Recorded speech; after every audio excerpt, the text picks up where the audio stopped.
Donc, voilà, vous posez la question, vous prenez 30 secondes pour écrire c'est quoi la Terre, selon vous? Bon, allez-y, on passe en mode partage, quand bien même c'est pas totalement finalisé. Vu que on va passer la journée dessus, c'est pas grave, c'est pour voir, voilà, qu'est-ce qui sort, quelques partages. Donc, c'est quoi la Terre? Vas-y.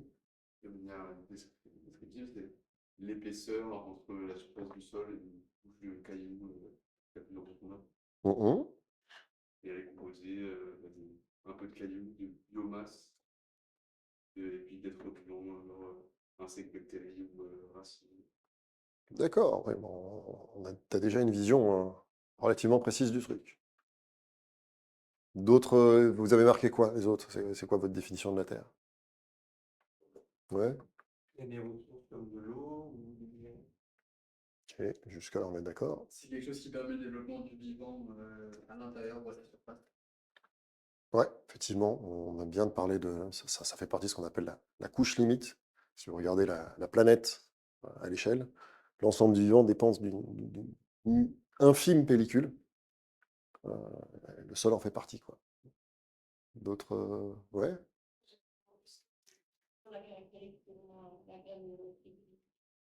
Ah ouais, d'accord. T'as déjà fait un cours de pédologie? D'accord. Ok. Il y en a qui ont déjà fait un cours de pédologie? Vous avez déjà chopé quelques notions.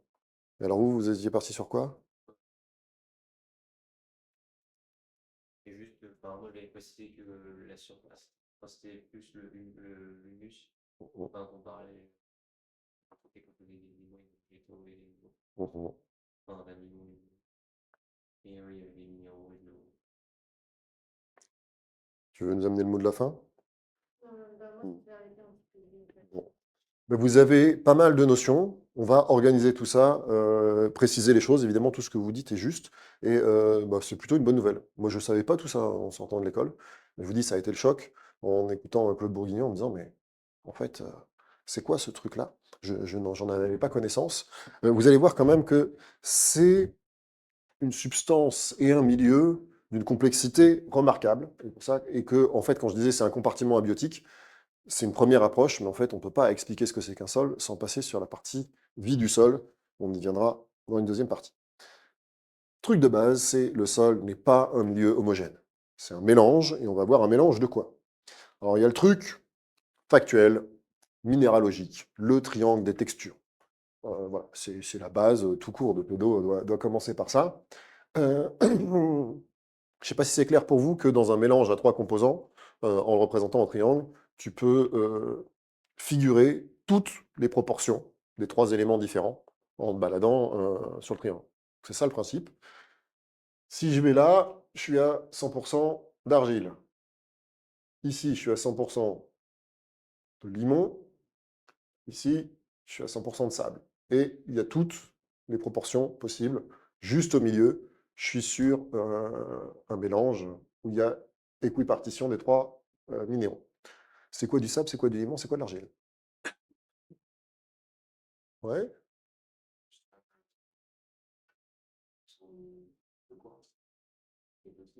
ok. Donc là, tu es parti sur ce qu'on appelle une définition chimique. On va y revenir. Et de fait, quand on définit le sable chimiquement, on part de la silice. Donc c'est du quartz. Ouais, toi tu disais?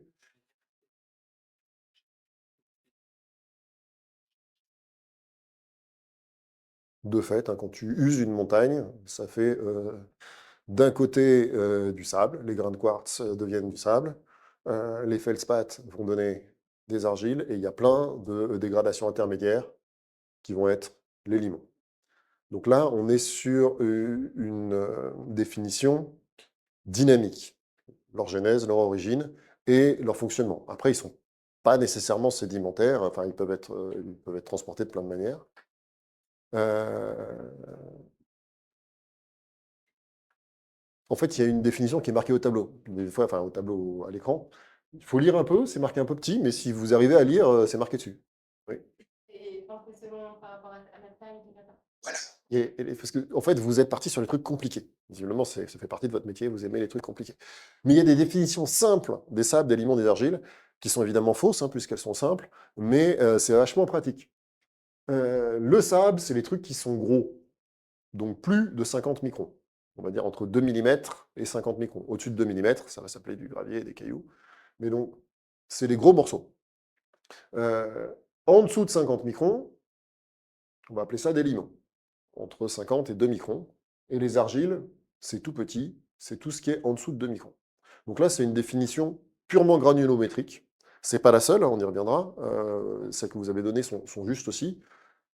Elle est intéressante parce que elle est facile à comprendre, à définir, et au moins, c'est relativement facile de séparer les différentes parties.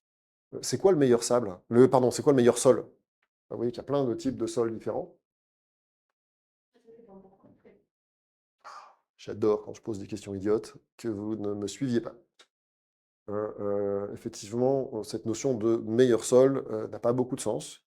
Il ne vous aura pas échappé qu'il y a des plantes un peu partout sur Terre, quel que soit le sol. Alors, il y a des endroits où il n'y a pas de plantes, pour deux raisons. Comment? Il n'y a pas d'eau, ou il gèle tout le temps. Voilà. Mais c'est les deux endroits où il n'y a pas de plantes. Mais sinon, il y a toujours des plantes. S'il ne gèle pas tout le temps et qu'il y a de l'eau, il y a des plantes. Donc en fait, la notion de bon sol dépend des plantes qui s'y passent ou des usages qu'on veut en avoir. Il reste qu'en agriculture, on aime bien, les agriculteurs aiment bien avoir des trucs qui ne sont pas trop loin du milieu.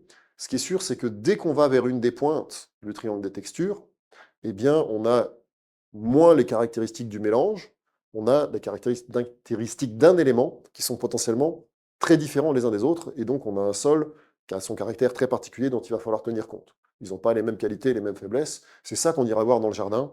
Voilà. Un sol argileux, c'est ce qu'on appelle un sol lourd. Un sol sableux, c'est ce qu'on appelle un sol léger. Et les limons ont d'autres qualités, d'autres défauts. En tout cas, on est déjà sur la fraction minérale, sur un mélange donc de granulométrie différente et de nature chimique différente. Vous l'avez évoqué. C'est quoi une argile? Oui. C'est pas un bâtiment de couche assez compact. C'est compact, tout dépend, hein, puisque tu me parles de... Voilà, vous avez une kaolinite au microscope électronique. Donc vous voyez que vous avez effectivement des empilements de feuillets. C'est ce qui caractérise l'argile, c'est que ça s'organise en feuillets. Pourquoi ça s'organise en feuillets? Parce que ce sont des silicates d'alumine, globalement. Et c'est une vaste famille. Il y a combien de sortes d'argiles différentes, vous avez une idée? On est sur des milliers, au moins 1500 argiles différentes. Et elles n'ont pas toutes les mêmes caractéristiques. Une kaolinite n'est pas du tout une smectite. Une smectite, vous la connaissez très bien, c'est celle qui fait le smecta, et qui est... voilà, donc ça, en fait, quand on dit manger de la terre, ça paraît idiot. En fait, ça reste un des médicaments. Quand on avale du smecta, on ingère une argile, qui est le smectite.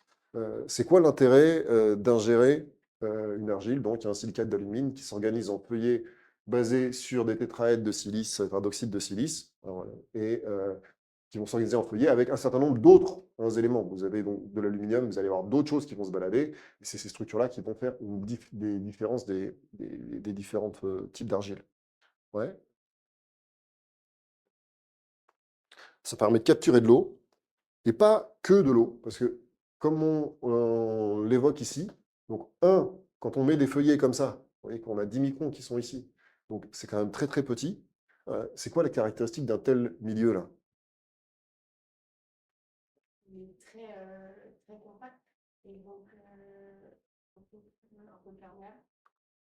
Alors, Imperméable plutôt. on- les argiles peuvent tout à fait devenir imperméables à partir du moment où elles sont continues et tassées. Le premier truc, c'est que la surface interne est absolument gigantesque.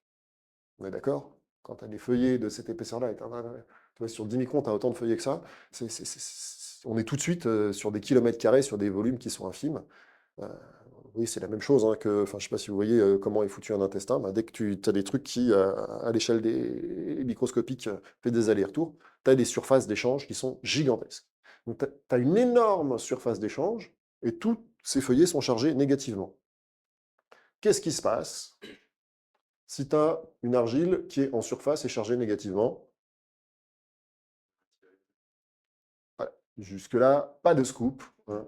Les cations sont attirés et ils vont être semi-fixés, on va dire adsorbés. Tu as une adsorption des cations. Et les anions? Ben, les anions, voilà, rien. Donc les argiles fixent les cations et ne font aucun effet, ni chaud ni froid, aux anions, donc voire les repoussent. Vous avez une idée, c'est quoi les cations et les anions du sol? Globalement, l'agriculture, ça, c'est pas votre spécialité, hein. Non, non, vous avez une idée quand même de ce qu'on met dans les champs, non?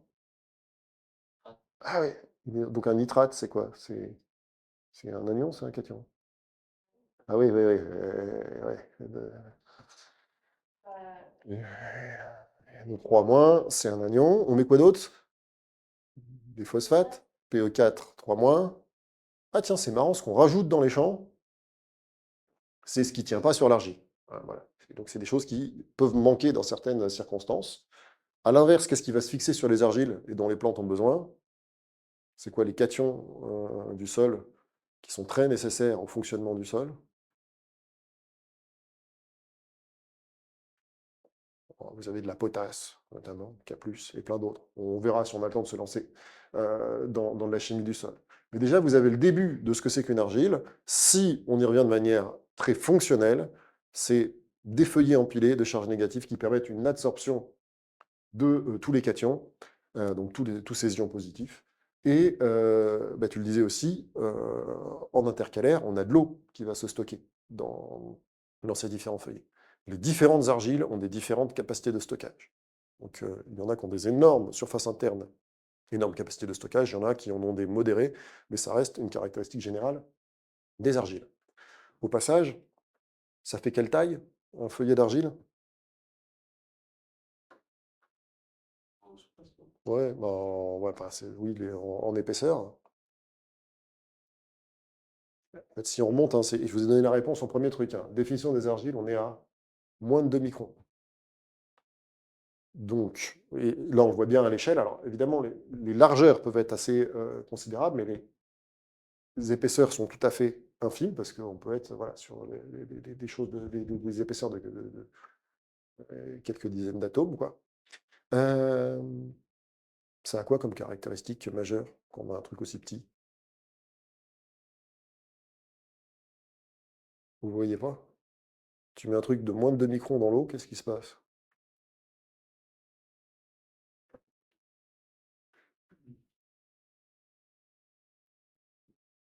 Quand on met un minéral dans l'eau, qu'est-ce qui se passe de manière générale?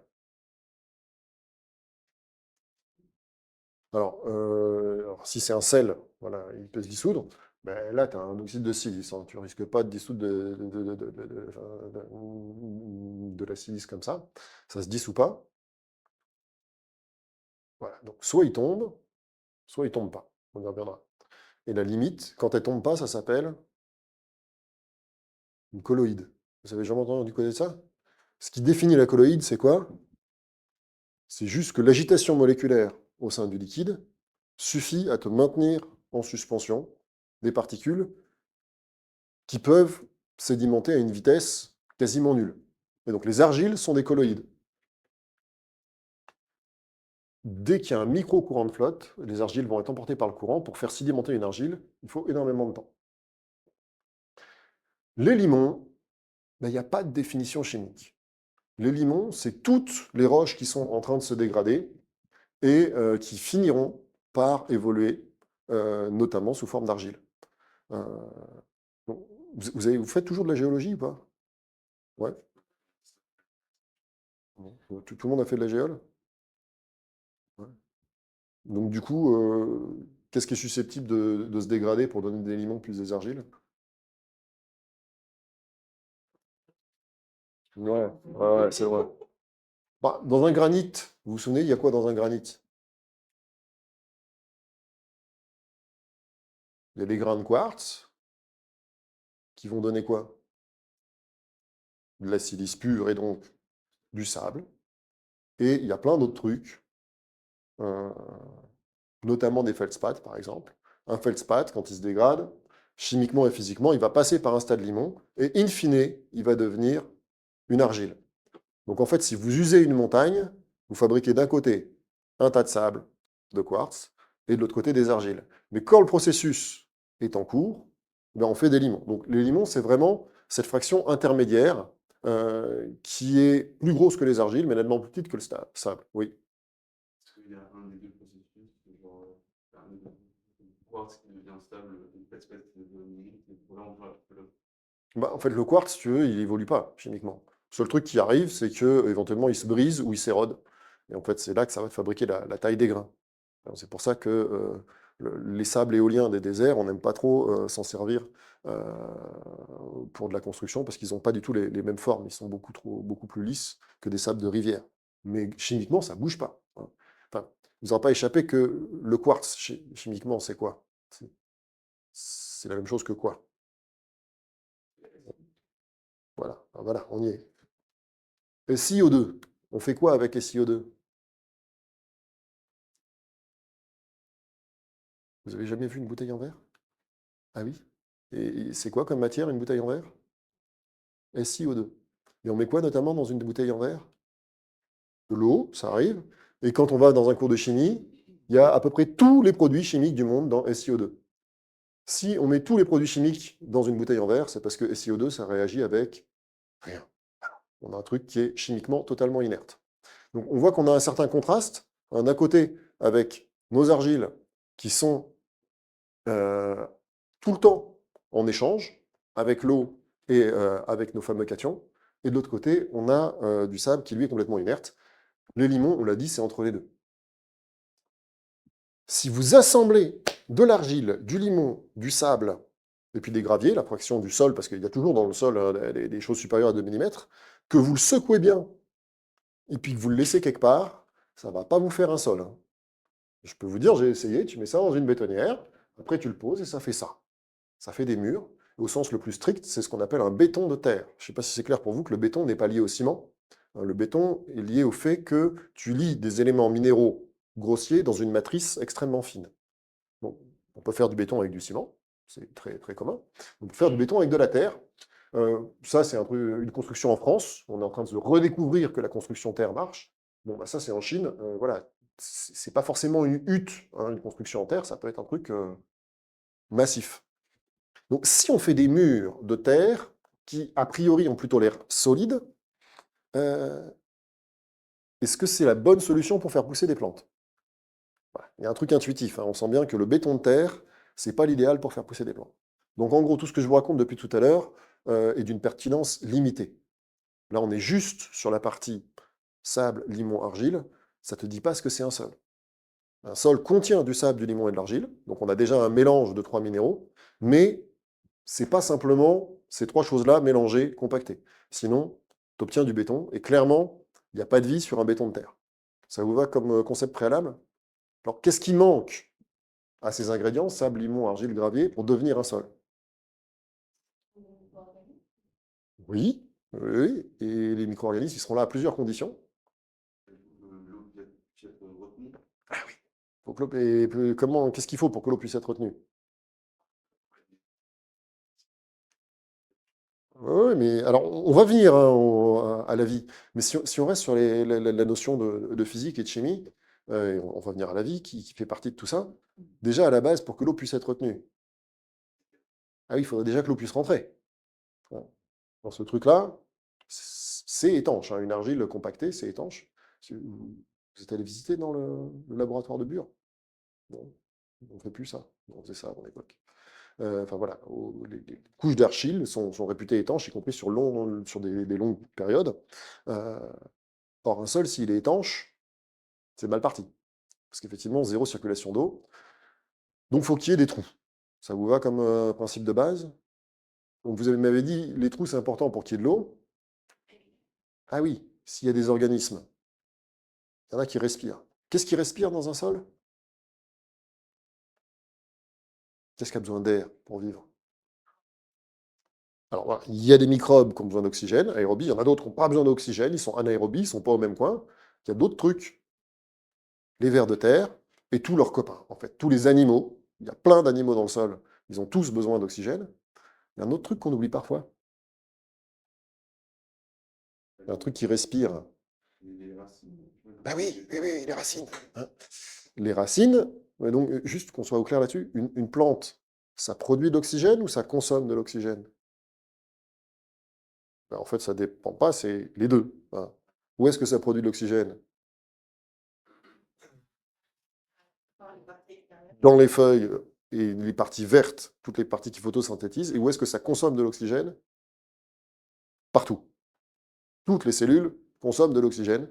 Elles ont besoin d'oxygène. Simplement, les cellules des feuilles, durant la journée, sont en très très large excès d'oxygène et en libèrent beaucoup.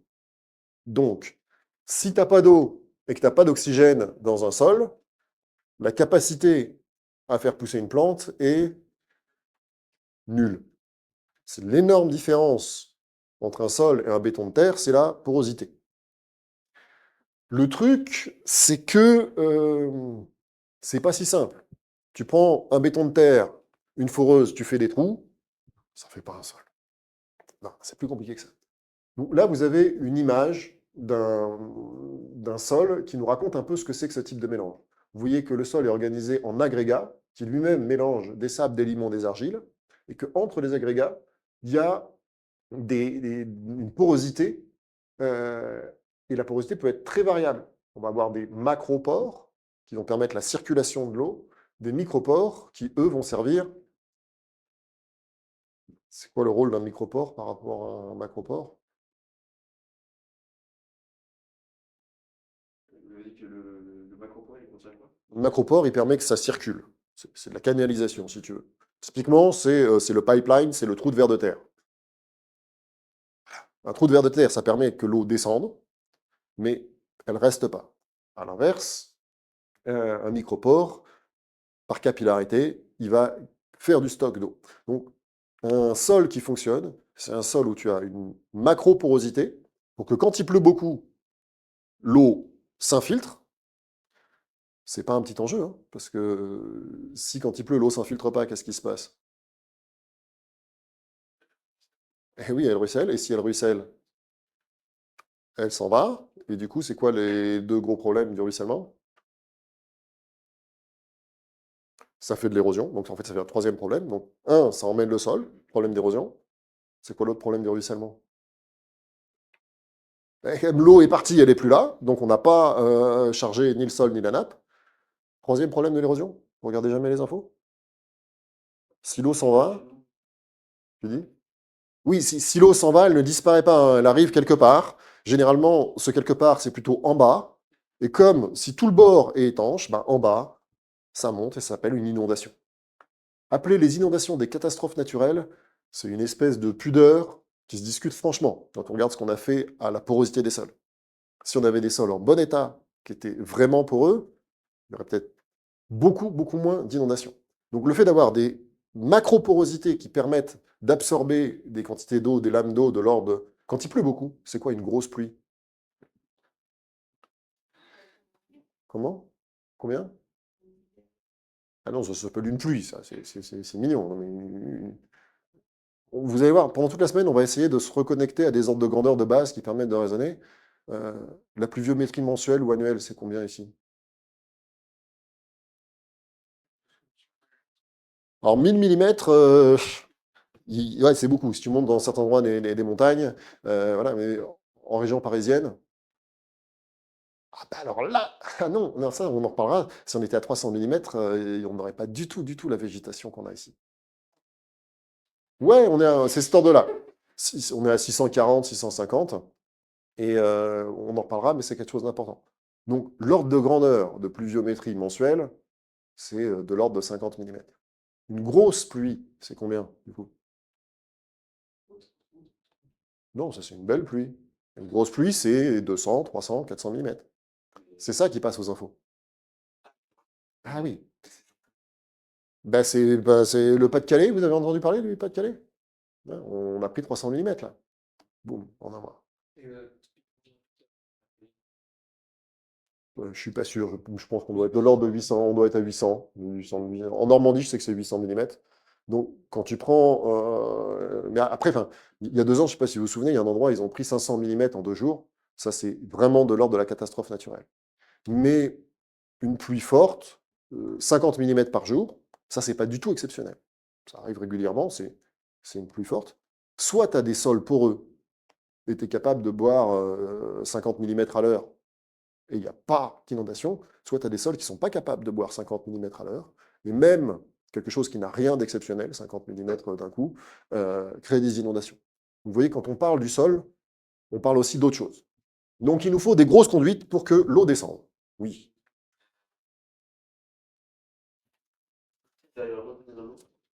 J'y arrive. Ouais, ouais. Donc, il nous faut des macropores, c'est les conduites qui font que ça descend. Et vous comprenez bien que c'est intéressant que l'eau descende dans le sol plutôt qu'elle ruisselle. Après, il faut la répartir. Et donc, il nous faut de la mésoporosité qui permet de répartir l'eau dans tout le sol. Et ensuite, il faut de la microporosité où l'eau va rester par effectivement adsorption, tension superficielle, des cavités qui sont suffisamment petites pour que l'eau y reste au lieu de s'égoutter. Si vous prenez une dune, c'est quoi la porosité d'une dune? Voilà. Vous avez déjà vu une flaque d'eau sur une dune? Ça n'existe pas. Donc on est sur un truc où il n'y a pas de problème de porosité, tu as une énorme macroporosité. C'est quoi le défaut? C'est que 20 minutes après la pluie, il ne reste plus d'eau du tout en stock.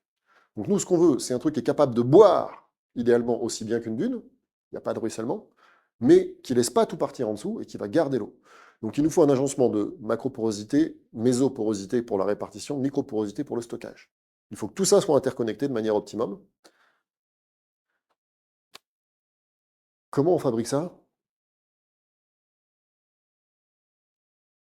Il y a un bon mélange entre sable, limon, argile. Ben non. En fait, tu me donnes un bon mélange sable, limon, argile, tu me donnes 1 milliard d'euros et tout ce que je veux en laboratoire, je ne sais pas faire. Personne ne sait faire. En fait, cette porosité du sol, ce qu'on appelle la structure du sol, c'est le boulot du vivant. Il n'y a que le vivant qui arrive à fabriquer ce truc-là.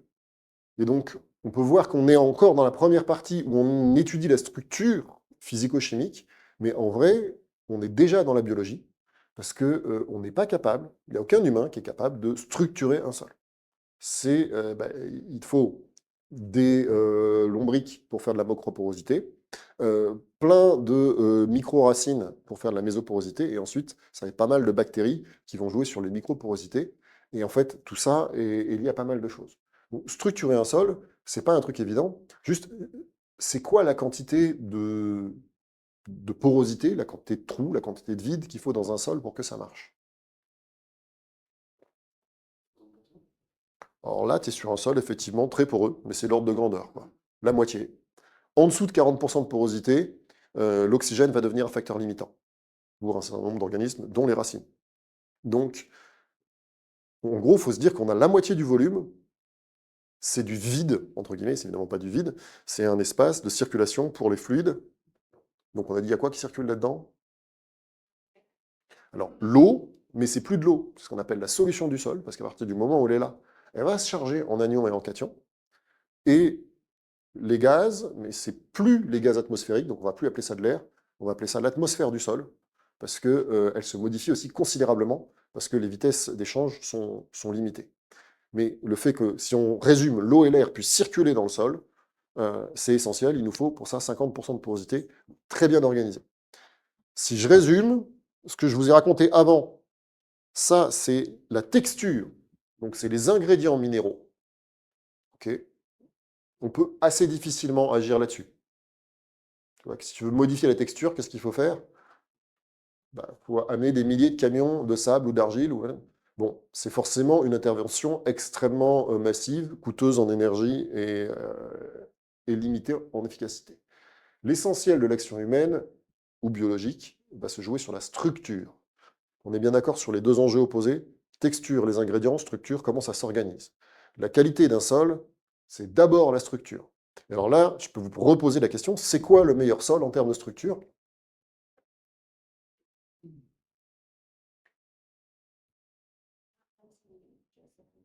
Voilà, c'est un sol qui a une bonne porosité, et surtout une porosité qui est bien structurée, parce que vous voyez ce que c'est qu'une mousse polyuréthane?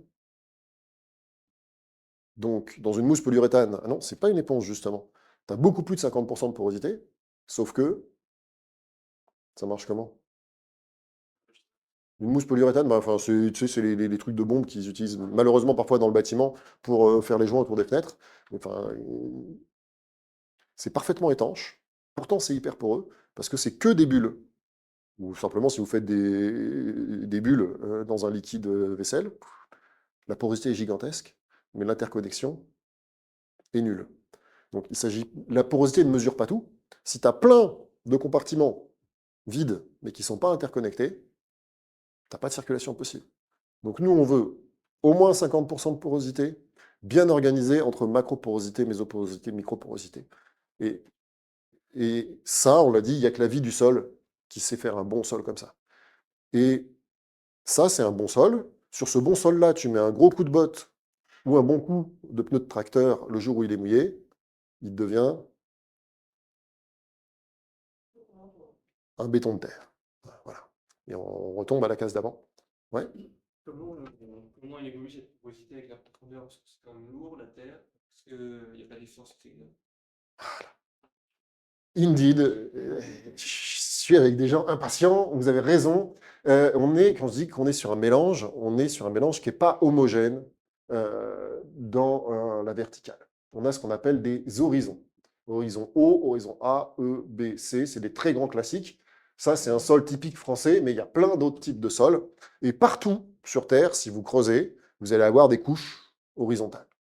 Si je reprends A, O, B, C, à votre avis, là, c'est lequel le meilleur sol? Et que j'adore quand vous suivez. Donc ça, c'est une excellente erreur. Hein.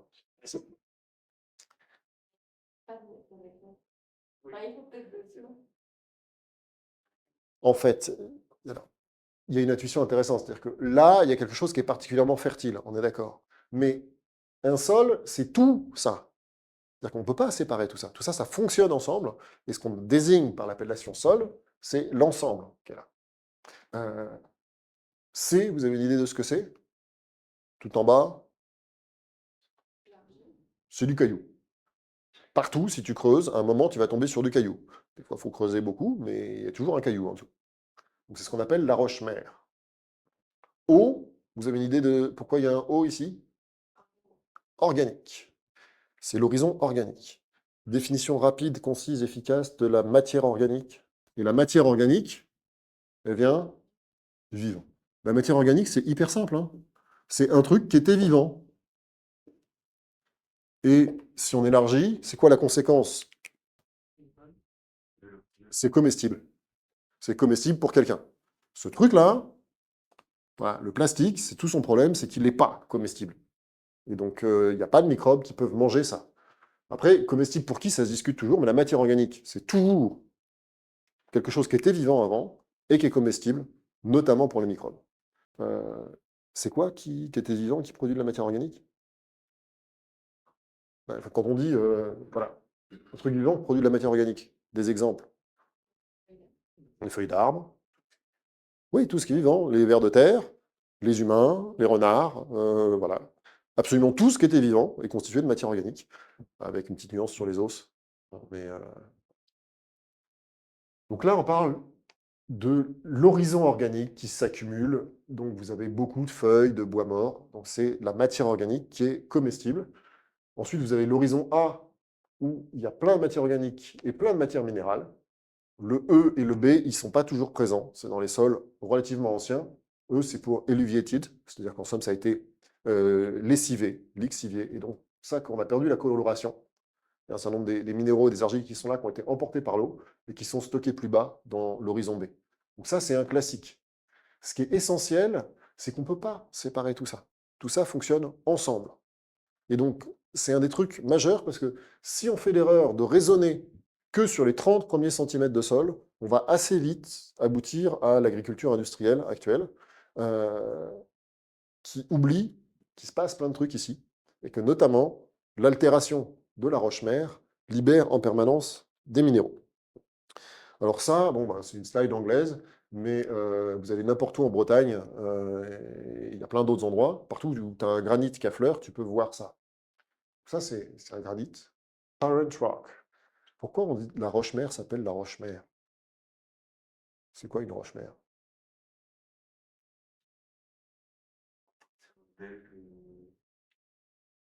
La formule du sable, du limon, tout ça. C'est ce qui génère le sol. Entre guillemets, c'est la maman du sol. En se dégradant, cette roche-là va donner le sol. Alors attention, il y a des endroits où en fait le caillou qui est dessous n'est pas la roche-mère. C'est pas si fréquent, mais ça arrive. Qu'est-ce qui se passe? Un granit, tu le mets à l'air, il prend l'oxygène, le gel, l'eau. Qu'est-ce qui va se passer? Ça va devenir le truc marron qui est là. Vous avez jamais fait ça? Vous allez, aujourd'hui, vous allez sur une île bretonne. Si vous avez votre petit cousin avec vous, c'est pas mal. Vous prenez un gros caillou comme ça et vous lui dites, regarde, je suis trop fort. Tu prends le caillou, tu le broies, il tombe en poussière. Parce qu'en fait, tout ce qui n'est pas du quartz a déjà réagi. Et donc, en fait, on a quelque chose qui a encore une apparence de granit, plus tout à fait la couleur, mais on retrouve l'organisation du granit. C'est ce qu'on appelle une roche-mère altérée. Le quartz, comme on l'a dit, ne réagit pas, donc lui, il ne bouge pas. Mais tous les autres éléments, dont nos fameux feldspaths, ont perdu leur cohésion. Et donc, au-dessus, bah, ça a déjà été perturbé, souvent bioturbé par la vie du sol. Et on a un sol qui contient plein d'argile, de limon et de quartz. Donc, vous voyez bien que c'est l'altération de la roche-mère qui est là, qui va donner une roche altérée, qui va donner la partie minérale du sol. Ouais. C'est quoi un peu leur grandeur en échelle de temps? On va y arriver, c'est une des conclusions, mais je peux te répondre maintenant. On va dire que c'est entre 1 siècle et 1000 ans. Beaucoup moins, nettement moins aux tropiques. Enfin, ça dépend beaucoup des endroits, ça dépend beaucoup du climat. Chez nous, l'ordre de grandeur caractéristique, ça va être le mètre. Au tropique, tu peux être sur plusieurs mètres, voire parfois la dizaine de mètres. Quand il fait chaud, humide, tout ça dépend énormément des réactions chimiques. On est sur la réaction chimique avec l'eau et l'oxygène. C'est pas du tout la même chose aux tropiques et aux zones tempérées. Et évidemment, au niveau du cercle polaire, ça va beaucoup plus doucement. C'est pour ça que je suis assez prudent. Et évidemment, on retrouve la déstructuration minérale, si on va regarder ça au microscope. Je vous invite, un jour où vous êtes un peu motivé, à ne pas me croire sur parole, vous prenez une pelle et vous creusez, et puis vous vérifiez. Et vous verrez que si on creuse, voilà, c'est un endroit, voilà, j'ai eu mon premier cours comme on l'a aujourd'hui, je suis allé voir. Et le fait de trouver des couches horizontales, ça marche très bien. Après, vous verrez aussi souvent que la nature est agaçante. Généralement, elle ne tient pas dans un PowerPoint. C'est aussi pour ça qu'on va aller sur le terrain jeudi. C'est que quand j'ai relevé l'ensemble des couches qu'on a vues là, ça ne rentrait pas dans le schéma. J'ai consulté des vrais pédologues, ils m'ont dit bon, bah, ouais. L'hypothèse, c'est qu'on a deux sols superposés. Il y a eu un ancien sol qui s'est formé et qu'en fait, on a eu un glissement de terrain et un second sol qui s'est structuré au-dessus du premier. C'est juste pour vous dire que, voilà, tu vois bien que tu as des couches différentes. L'interprétation n'est pas toujours hyper simple. La pédologie, c'est un sacré métier. Mais bon, on peut quand même reconnaître un certain nombre de choses. Ce qui est sûr, c'est que en bas, tu as quelque chose qui s'approche du caillou, et en haut, c'est tout gris. Ça, c'est un principe net. Et le fait qu'on a des horizons qui sont plus clairs, parce que probablement il y a eu des migrations avec la flotte et des accumulations, on le retrouve. Mais voilà, la théorie est facile en salle. En pratique, c'est quand même assez compliqué. Je vous le disais, en haut, c'est tout noir. C'est quoi cette matière noire?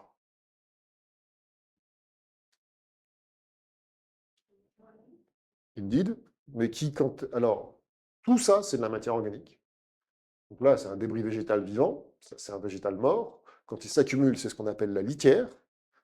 Et la litière, on ira le voir concrètement ensemble jeudi, est dégradée par tout un ensemble de micro-organismes jusqu'à donner un truc tout noir qui porte plusieurs noms. Voilà. Chimiquement, on va appeler ça de l'humus. Et pour le jardinier, c'est du compost. Le terreau est un mélange de compost avec de la tourbe. Attention, parce que justement, on pourra en reparler, mais les tourbières, ce serait une bonne idée d'arrêter d'exploiter les tourbières. Et tous les composts, quasiment, contiennent de la tourbe. Tous les terreaux, quasiment, du commerce contiennent de la tourbe. Ouais. Ah, c'est quoi la tourbe? Quelqu'un a une idée de c'est quoi la tourbe? Ouais. C'est un milieu qui est très humide et qui stocke énormément de carbone. Ouais. Et qu'est-ce qui le caractérise dans cet endroit-là? Il est très humide, du coup il est largement anoxique, et il est hyper acide. De ce fait, Je vous ai dit, ce qui caractérise la matière organique, c'est que c'est comestible. C'était vivant et c'est comestible. D'habitude, elle se dégrade. À peu près tous les sols du monde, la matière organique se dégrade, parce que si ça se mange, il y a du monde pour le manger. Dans une tourbière, on est dans des telles conditions d'anoxie et d'acidité que ça ne se dégrade plus, ça s'accumule. Et c'est à peu près, j'ai peur de dire de bêtises, mais je pense que c'est un des très rares endroits au monde où on peut avoir un sol qui est à 100% de matière organique. C'est très très très long à former. Les quantités de matière organique et donc de carbone, parce qu'on est tous d'accord, hein, la matière organique c'est basé sur du carbone, qui sont stockés dans les tourbières, sont absolument gigantesques. C'est un écosystème qui est très fragile, et on l'exploite pour faire quoi? Non, du whisky. Whisky, ah non, c'est plus une expression hein, quand on dit que le whisky est tourbé, mais je crois pas qu'il intervienne. Enfin, je suis pas expert hein, dans la fabrication de whisky, je voudrais pas dire de bêtises, mais je crois qu'on, c'est un peu comme quand on dit d'un vin qu'il a une note de noisette ou de cassis, il y en a pas dedans, hein, c'est juste une manière de parler. Le bois, ça se discute, les tanins, peut y en avoir dedans s'il était en fût de chêne, mais la tourbe, les deux principaux usages de la tourbe. Alors oui, il y a aussi des endroits où on l'utilise pour construire des abris, mais alors là, c'est très très minoritaire en termes de volume, parce qu'il n'y a pas grand monde qui vit dans les maisons en tourbe. Mais il y en a un, je vous en parlais, pour mettre dans les terreaux, parce qu'on a des propriétés de porosité, de caractère spongieux. Et l'autre truc, tout bêtement, si c'est du stock de chaîne de carbone, ça fait pas du pétrole, ça fait de la tourbe, mais on le laisse sécher et on met ça à brûler. On l'utilise aussi comme combustible. Euh, c'est doublement dramatique, parce qu'on relargue des quantités de carbone qui sont gigantesques, et on détruit des écosystèmes qui sont extrêmement fragiles, qui se structurent, eux, en centaines et milliers d'années. Donc vraiment, il faut laisser tranquille les tourbières.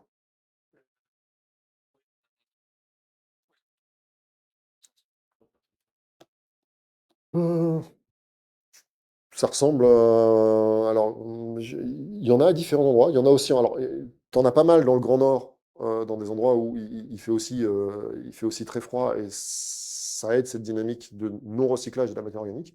Mais t'en as en France, dans des endroits en fait, où t'as des cuvettes, où c'est spongieux. En gros, ça ressemble à un marécage, mais au lieu d'être de la vase, tu vois que tu marches sur une espèce de tapis de mousse qui est tout le temps plus ou moins imbibé de flotte. Ça ressemble à ça, à une tourbière avec quelques plantes qui dépassent. Voilà. Ouais. Donc, si la matière organique ne se dégrade pas, c'est-à-dire que enfin, les plantes qui poussent dessus, pas besoin de cette matière organique. Ouais, alors je vous propose de ne pas rentrer dans le détail de la tourbière, parce que c'est un cas particulier, très particulier, et nous on essaye déjà de poser les bases du cas général, qui est absolument partout ailleurs. Les tourbières, c'est 3% des sols du monde en surface. C'est 25% du carbone des sols du monde. Je dis ça de mémoire, je ne vais pas vous dire de bêtises, mais c'est gigantesque en termes de stock de carbone. En termes de surface, c'est faible. Le cas général, c'est qu'on n'est pas dans une tourbière, il y a de l'oxygène et un pH compatible avec le fait que les microbes, miam miam, c'est de la matière organique, ça se mange. Néanmoins, dans ce cas général, l'ensemble de la litière va évoluer sous une forme relativement stable qu'on appelle l'humus. Ça donne quoi, l'humus, chimiquement? Il y a quelqu'un qui vient au tableau me faire un petit résumé de la chimie des humus? Ouais, vous souriez, moi aussi. En fait, on ne connaît pas l'ensemble des molécules humiques. Voilà, on en connaît quelques-unes pour vous donner une petite idée. Voilà. En fait, les acides humiques, qui sont les molécules, sont des molécules assez compliquées. Assez compliquées. C'est un des trucs qui est d'ailleurs assez marrant, c'est que quelle que soit la matière organique de départ, je vous dis, si tu pars d'un renard mort, d'un bout d'arbre, d'un bout de plante, d'un bout de carex, in fine, tu vas aboutir à une matière noire qui semble homogène. Donc il y a vraiment cette espèce de simplification de l'évolution de la matière organique qui est une simplification seulement apparente parce que dans cette matière noire homogène, il y a une diversité chimique absolument incroyable et tu trouves de l'humus sous les conifères, sous les feuillus, mais c'est pas le même. Et je vous le disais, on fait de la biologie d'ingénieur hein, cette semaine.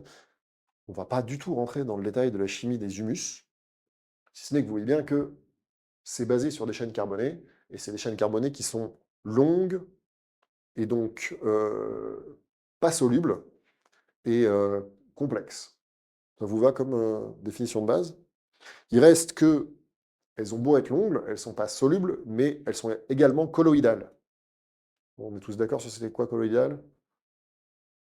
Ils ont une capacité à rester, vas-y, oui, qui reste en suspension dans l'eau, hein, où ton agitation moléculaire dans l'eau suffit à éviter la sédimentation. Donc on voit qu'on a un point commun, on a 2 points communs entre les argiles et les humus, ou 3 même, c'est quoi tous les points communs qu'on a? Ils sont colloïdaux, donc ils peuvent rester en suspension et être, de ce fait, ils peuvent être très facilement emportés par le moindre courant d'eau. Qu'est-ce qu'ils ont d'autre en commun? Mais t'as marqué dessus! Ah, les argiles sont des chaînes carbone, excusez-moi. Ah, j'avais l'impression d'ouvrir des portes ouvertes tout à l'heure en rappelant que c'était un silicate d'alumine. Il n'y avait pas de carbone hein, dans une argile. Voilà, donc non, ça c'est leur grande différence. Il y en a un qui est une matière organique, il y en a un qui est une matière minérale. Là-dessus, ils s'opposent.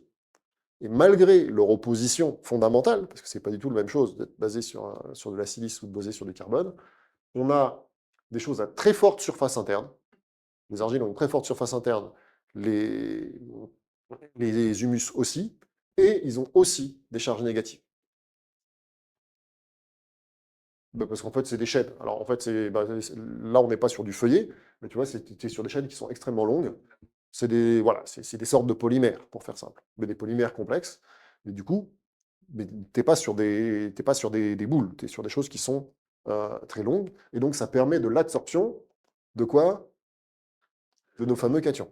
On est toujours pareil. On a de quoi, voilà, K+, Na+, tout ça, on a de quoi stocker. Parce que tu as pas mal de fonctions ROOH et qui vont. Attends, ouais, ouais, c'est des acides humiques et donc qui vont libérer du H+. C'est largement lié à ça. Après, je ne veux pas rentrer dans le détail de ces chimies-là. Par contre, on est clair qu'en surface, les argiles, comme les humus, portent des charges négatives. Et on a 2 colloïdes. Là, on arrive à un gros problème en fait par rapport à nos enjeux de structure de sol, parce que tout ça vit ensemble. Donc si je résume, on a dit, il y a un caillou en bas. Donc le caillou, c'est du minéral, c'est dur, et c'est pas mangeable. Et en haut, on a de la matière organique comestible. C'est mou, c'est souple, ça se dégrade par les microbes. Le sol, c'est quoi? C'est le mélange de ces 2 éléments-là. Il faut absolument un mélange de matière organique et de matière minérale pour obtenir un sol. Donc, dans le désert, il n'y a pas de sol. Sur Mars, il n'y a pas de sol. Le sol est une résultante matérielle et structurelle de l'activité biologique, puisqu'il nous faut des humus. Pour des humus, il faut de la matière vivante, et il nous faut une structure, et pour la structure, il faut de la matière vivante. Ça vous va comme un petit résumé de notre début de mélange? Hop là. Tiens. Voilà. Excusez-moi. On va laisser les mises à jour tranquilles. Alors ouais, avant de faire les devinettes, juste on résume. Donc on a dit, il y a quoi dans notre mélange de sol? Les grands ingrédients pour faire un sol. Matière organique, matière minérale, et on allait dans un peu plus de détails. Résumez-le. Rappelle-moi ton nom, Adrien. Les 3 éléments minéraux dont on a parlé essentiellement. Sable, limon, argile, qui définissent la fraction minérale du sol. Il nous faut quoi d'autre? De la porosité, donc là une structure, et dans la porosité, il faut qu'il y ait quoi absolument? Ah ouais, alors, il y a plein de donc, macro-trous, méso, mini-trous, micro-porosité, et circule quoi là-dedans? Voilà. La solution du sol et l'atmosphère du sol. Donc c'est un mélange de solides, certaines qui viennent du caillou, d'autres qui viennent du vivant, qui se structurent pour permettre la circulation des fluides, gaz et liquides. Et c'est à partir de... Quand on a ça, on peut parler d'un sol. Une fois qu'on a ça, on peut avoir de la vie dans le sol. Or, le seul moyen d'avoir ça, c'est d'avoir de la vie. Donc en fait, le sol est biogénétique, il est créé par la vie. Il y a 500 millions d'années, quelle était la gueule des sols sur Terre? Comment? C'est quoi l'apparition de la vie? Ah, c'est quoi l'apparition de la vie? Je croyais que vous faisiez un peu de géol, non? Ouais. L'apparition, il y avait de la vie sur Terre ou pas il y a 500 millions d'années? Ah voilà, on est bien d'accord, hein, la vie dans l'eau, c'est plus de 3 milliards d'années. Donc, il y a de la vie sur la planète Terre, mais sur les continents, on peut discuter en termes de films microbiens, mais il n'y a pas de sol. Parce que justement, la vie n'arrive. Les plantes s'installent sur la Terre à partir de 420 millions d'années. Et donc, à partir de là, on commence progressivement à installer des sols. Il n'y a pas toujours eu du sol sur Terre. Dans un désert sur Mars, ou ici, il y a 500 millions d'années, il y a de la poussière de roche. La poussière de roche, ça s'approche du béton de terre, c'est pas un sol. Un sol, c'est quand on a tous les ingrédients qu'on a mentionnés ici. Ça vous va? Et du coup, donc ce sol provient, enfin, il est créé par la vie qu'il y a dessus. Mhm.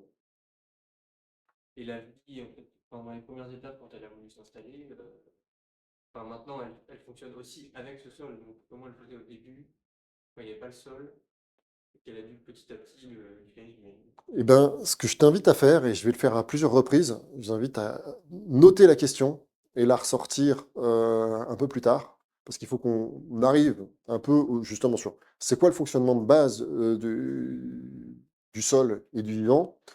La question de la sortie des eaux est une question ambitieuse et on mettra quelques éléments dessus demain et on pourra le reprendre jeudi.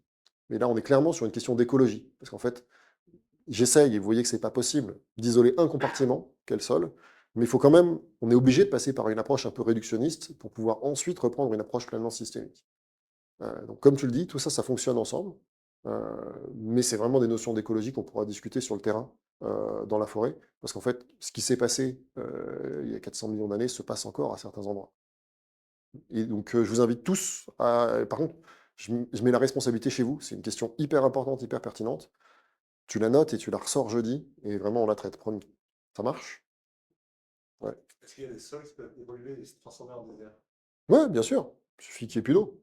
Le Sahara, il y a 6000 ans, c'était très vert, hein, le Sahara, il y a 6000 ans, vous vous souvenez pas? Non. Bref. C'est une des notions, hein, on l'a évoqué tout à l'heure, hein. Le principal truc qui fait qu'il y a des plantes qui poussent ou pas, c'est l'eau. Voilà. C'est vraiment le premier facteur qui fait qu'il y a de la production primaire ou pas. Donc, sur le Sahara, quand tu mets de l'eau, bah, ça pousse et tu pourrais structurer un sol. Par contre, à partir du moment où il n'y a plus d'eau, eh ben, on déstructure le sol progressivement en perdant la matière organique. Une fois qu'on a perdu la matière organique, on perd la structure et ça redevient de la poussière. Mais ça pourrait redevenir un sol. Un sol, c'est parfaitement réversible. Alors, il y a un autre endroit où il y a des trucs qui étaient des sols qui sont en train de devenir des bétons de terre. Donc, je vous ai dit, il y a le Sahara.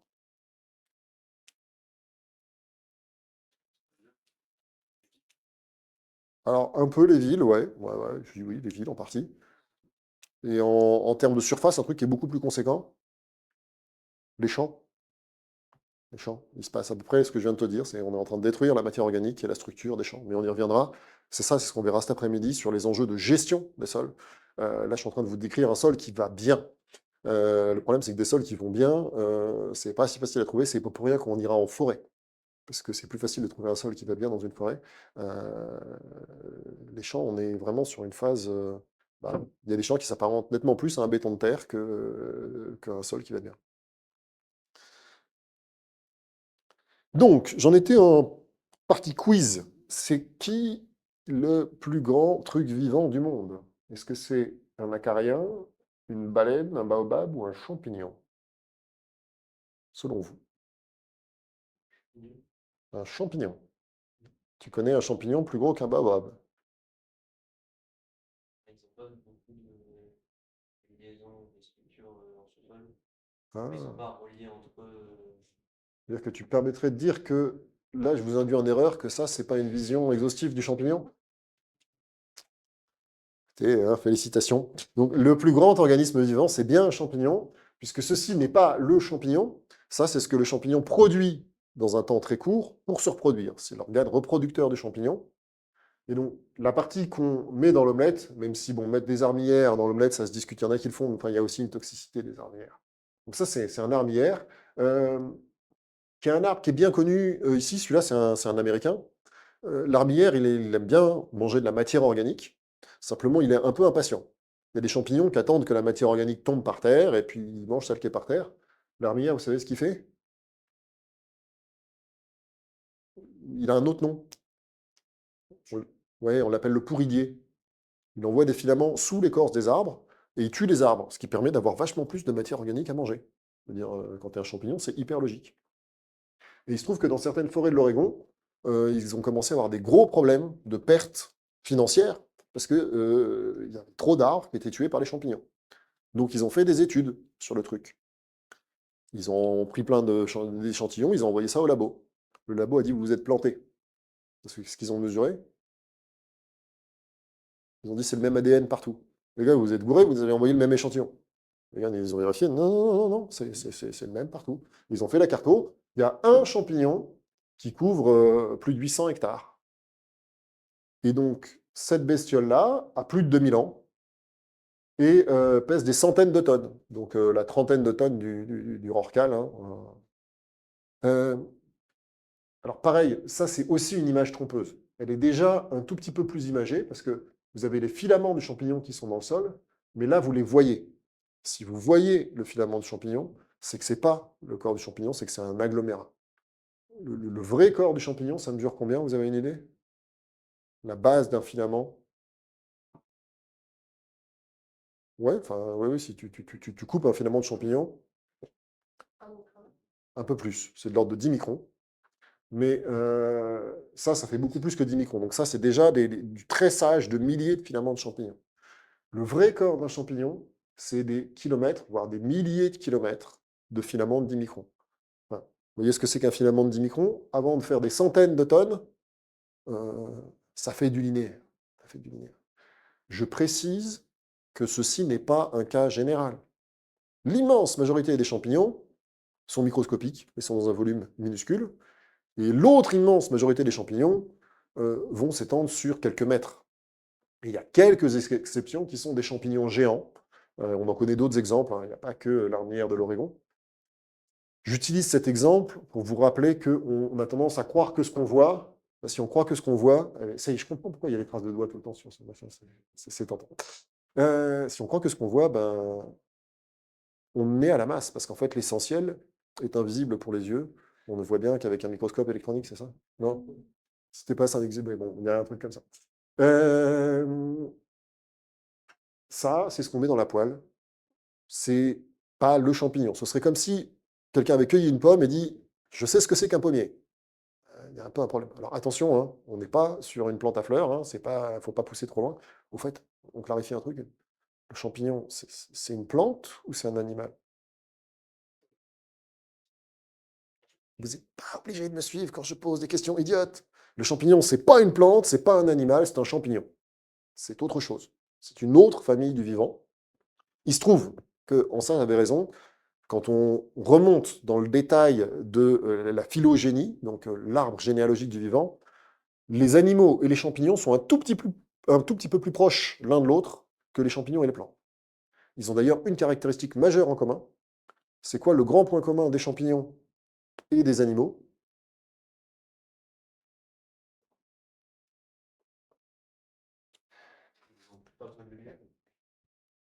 Faut bouffer pour vivre. Autrement dit, ce sont des hétérotrophes. Ça veut dire quoi, hétérotrophe? C'est l'opposé de autotrophe. Produire de la matière organique à partir de la matière organique. Voilà, donc autotrophe, c'est... Non, attends, on clarifie. Un autotrophe, c'est un être qui fabrique des chaînes carbonées à partir de pas de chaînes carbonées. Donc, c'est quoi un autotrophe? C'est une plante. Alors, ça fait de la photosynthèse. Un hétérotrophe, ça bouffe les copains. Les herbivores, les prédateurs, les champignons, fabriquent des chaînes carbonées à partir de chaînes carbonées. Et en fait, ils décrochent des carbones et ils les réassemblent. Mais ils ne savent pas créer une chaîne carbonée s'il n'y a pas de chaîne carbonée. Eh ben, les animaux sont des hétérotrophes, les champignons sont des hétérotrophes. Eux, comme nous, on a besoin d'absorber de la matière organique pour nous nourrir. Ouais. Non.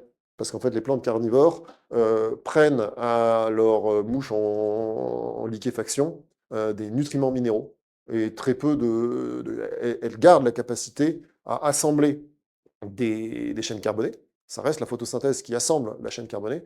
Par contre, alors elles vont prendre parfois des acides aminés, mais l'essentiel des chaînes viennent de la photosynthèse. Par contre, c'est de la nutrition azotée. C'est-à-dire que les plantes carnivores viennent d'endroits qui sont extrêmement pauvres en azote et arrivent à gruger le facteur limitant de l'azote.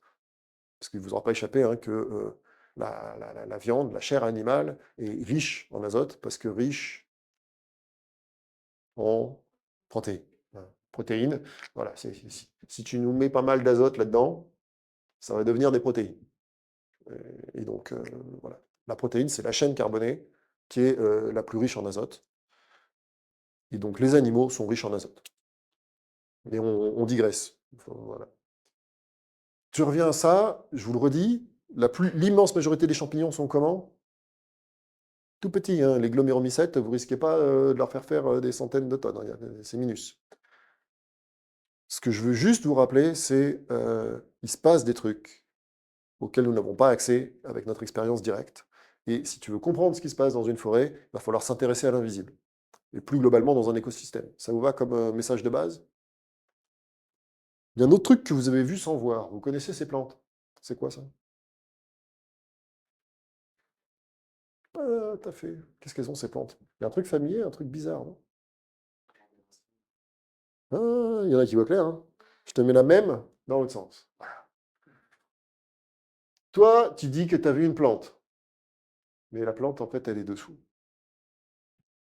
Et donc, c'est toujours pareil, si on réfléchit avec la partie émergée de l'iceberg, on a les mêmes chances que le Titanic. Permettez-moi des images un petit peu abusives, mais ça ne marche pas hein, de fonctionner avec ce qu'on voit.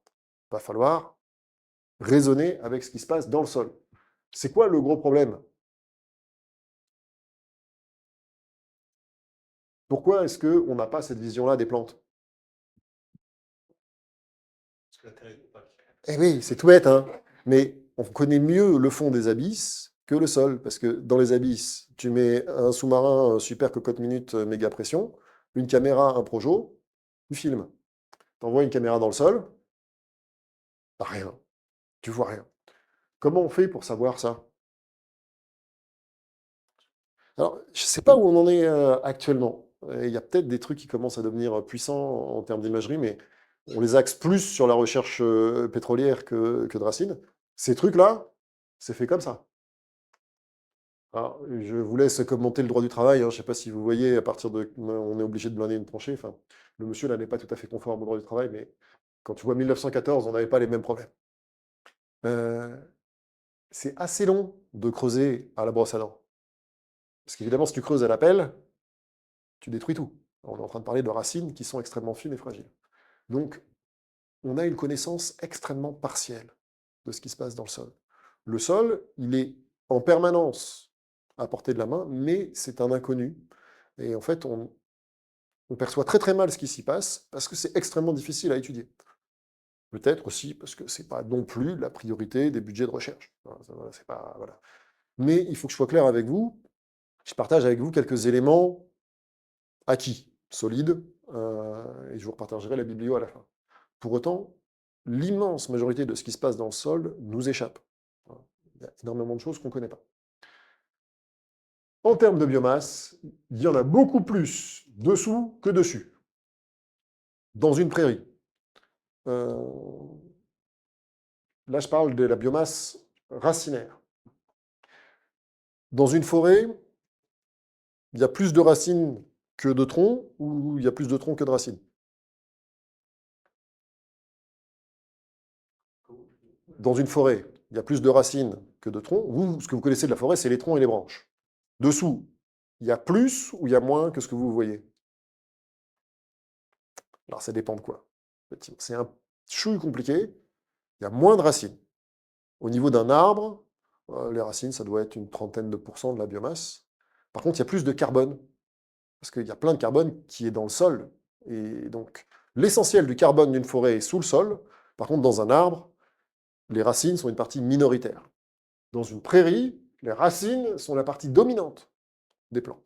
Donc, penser les plantes sans les racines, c'est totalement inefficace. Et donc, voir les racines, on n'en a pas l'habitude, c'est ce qui fait qu'on a du mal à penser ce que c'est qu'une plante. Ça vous va comme autre constat de base? va falloir penser les racines. Voilà, quelques images qui vous donnent une petite idée de... voilà, si tu penses que c'est là-haut que ça se passe, et puis si tu dis, tiens, je vais la transplanter, tu prends une pelle, hop, tu fais un trou là et tu la mets à côté. Pas top. Quelques ordres de grandeur avec quelques sources.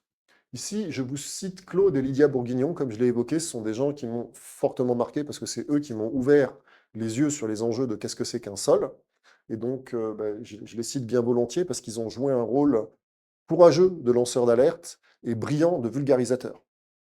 Là, c'est une autre source, Christophe Drenou, qui, lui, est vraiment un spécialiste de l'arbre et des racines et qui a publié un ouvrage de synthèse sur les racines.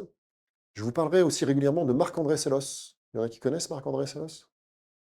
Bon, en gros, ce cours est largement une compilation de ces trois sources-là. Marc-André Sellos, Drenou et les Bourguignons. Marc-André Sellos, donc, voilà, c'est un des grands pontes du Muséum d'histoire naturelle, qui est un grand spécialiste de la symbiose, notamment de la forêt et des champignons.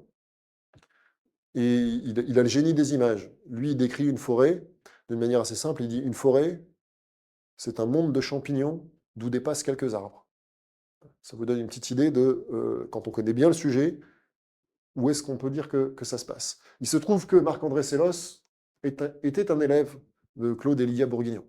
Donc tout ce monde-là se connaît. On pourra en reparler si ça vous intéresse, parce que j'aime bien qu'on discute aussi de l'histoire des idées. La posture d'un Marc-André Sellos n'est pas du tout la posture de Claude et Lydia Bourguignon, qui, eux, étaient lanceurs d'alerte, avec un certain nombre de difficultés.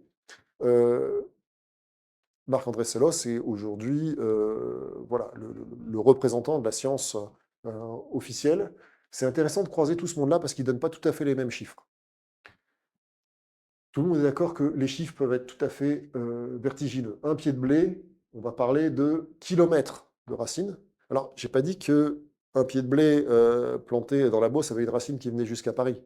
Vous vous doutez que c'est une multitude de racines qui, additionnées, font ça. Et quand on commence à mettre bout à bout les poils absorbants, c'est la même chose que si on commence à mesurer la surface de votre intestin. On va parler avec des surfaces astronomiques. Donc, voilà. Dès qu'on est sur des choses microscopiques, on peut faire des surfaces astronomiques. Mais ça reste pas intuitif de se dire qu'une graine va avoir des surfaces pareilles. Dans un champ de blé, il y a quelques tonnes de racines. Et il ne vous aura pas échappé que quand on coupe le blé, souvent on enlève la paille. Mais heureusement, on laisse les racines. Pourquoi je dis heureusement, on laisse les racines?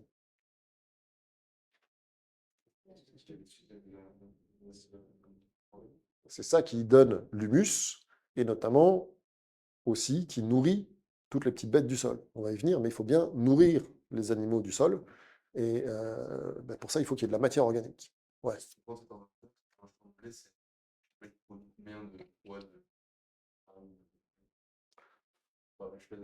Non, mais c'est une bonne question, c'est une bonne question. C'est quoi l'unité déjà de la production de blé?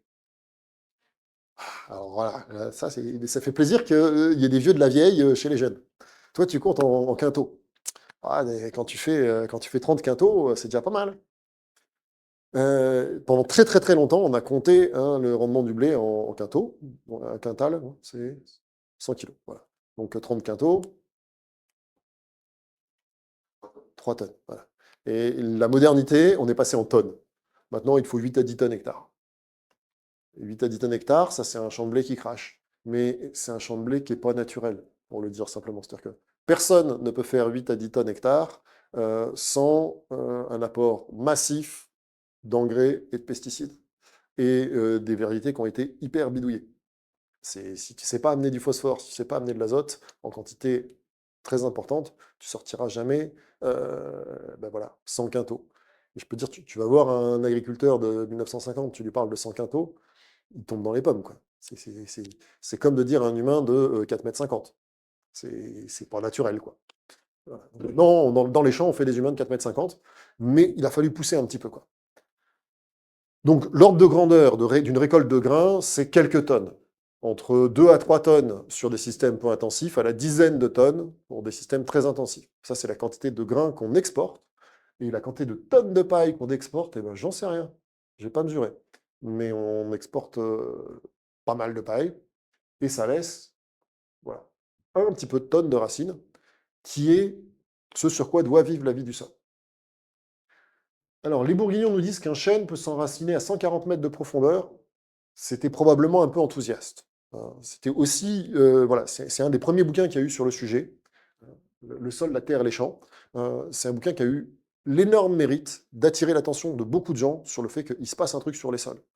En termes de certain nombre d'ordres de grandeur, il y a des visions différentes. Une luzerne, vous voyez ce que c'est qu'une luzerne? C'est une plante qui va faire 1 mètre comme ça.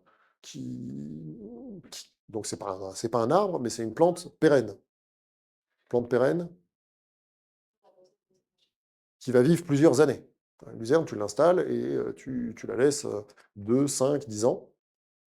Et c'est pour ça qu'elle peut descendre des racines très profondément. Les plantes annuelles descendent pas à plusieurs mètres de profondeur. Une luzerne peut descendre plus profondément. Si on reprend une autre source, donc je vous ai Christophe Drenou qui fait vraiment une synthèse globale des études sur les racines. Il y a très peu, au sens global d'études sur les racines. Il nous dit que chez un arbre adulte, les racines, c'est 20% de la biomasse. Et avant 10 ans, c'est 50%. Qu'est-ce que ça veut dire, ça, déjà? Au début, un arbre, il a beaucoup de racines, et en proportion, il en a de moins en moins. Comment? Oh bah, si, elle continue de grandir, hein, mais un jeune arbre, il commence par descendre. Vous avez jamais arraché un jeune arbre, un truc grand comme ça? Vous arrachez un chêne ou un noyer qui fait 10 cm, il en fait 60 dessous. Hein. Quand tu t'installes, il faut d'abord installer le système souterrain. Et au fur et à mesure que le système souterrain est installé, tu peux développer de plus en plus en proportion de la partie aérienne. Mais dans la priorité, c'est d'avoir accès à l'eau et aux nutriments. Parce qu'en fait, si tu as une jolie partie aérienne et que tu n'as pas développé le système racinaire, qu'est-ce qui se passe? À la première canicule, tu meurs. C'est toujours pareil, hein, le vivant, comment ça fonctionne? Il n'y a pas deux arbres pareils. Il y en a qui vont faire plus, il y en a qui vont faire moins. Et ceux qui restent, c'est ceux qui marchent. Donc ceux qui misent pas sur leurs racines au début, ils sont morts de soif. Bon, voilà. Et par contre, une fois qu'ils ont suffisamment accès à l'eau, ils peuvent développer la partie aérienne. Donc tout à l'heure, quand je vous disais 30%, vous voyez que tout dépend de l'âge de l'arbre.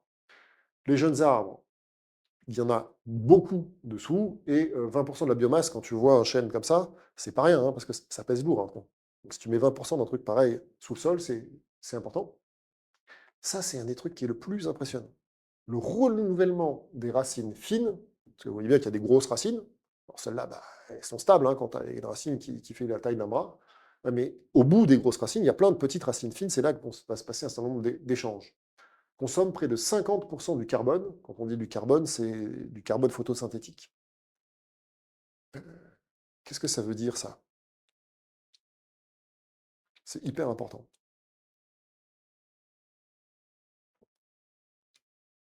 Une nécromasse racinaire, 12 tonnes par hectare.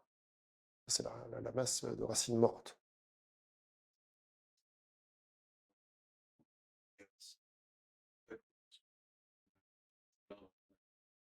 Pas la majorité de la masse de l'arbre à un instant T.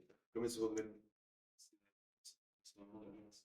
Pas de matière organique dans le sol. Indeed. Voilà. Ce qu'on est en train de dire, c'est que la moitié de la photosynthèse des arbres est consacrée à renouveler les racines. Donc, c'est une injection de carbone dans le sol qui est massive.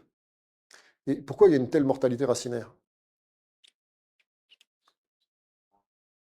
Alors, il y a un peu d'attaque, mais c'est essentiellement un comportement, entre guillemets, volontaire de l'arbre. Nous, on voit un truc qui nous paraît être voilà, un gage de stabilité, l'immobilité de l'arbre. Mais en fait, c'est un système qui est hyper dynamique. Il est en permanence en train d'explorer une zone. Si elle ne lui paraît pas assez rentable, il abandonne, il en prend une autre, et il est en permanence en train de recréer de la racine un peu partout. Le gros système racinaire est fixe, mais les racines fines sont en perpétuelle évolution. Nous, on voit les feuilles qui tombent, mais en fait, il y a beaucoup plus de racines qui tombent que de feuilles qui tombent. L'arbre est en permanence en train de renouveler ses racines fines. Il se passe quoi quand il abandonne une zone de racines fines? Il a exploré une zone, il a pompé tout ce qu'il pouvait, il se dit ça vaut plus le coup, il est en train de développer ailleurs. Qu'est-ce qui se passe dans la zone où les racines sont mortes?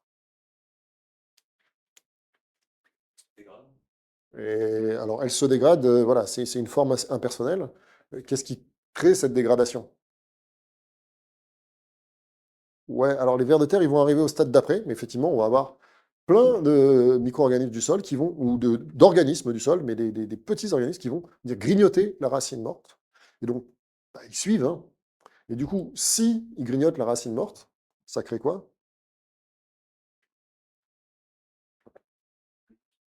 Ça crée de l'humus, on y reviendra, qui a des propriétés chimiques qui vont nous permettre de structurer le sol, et ça crée un autre truc. Si tu avais une racine fine et que tu as une petite bête qui la remonte et qui grignote tout, ça fabrique un tunnel. Quand je te parle d'interconnectivité, c'est un des mécanismes de création de la porosité.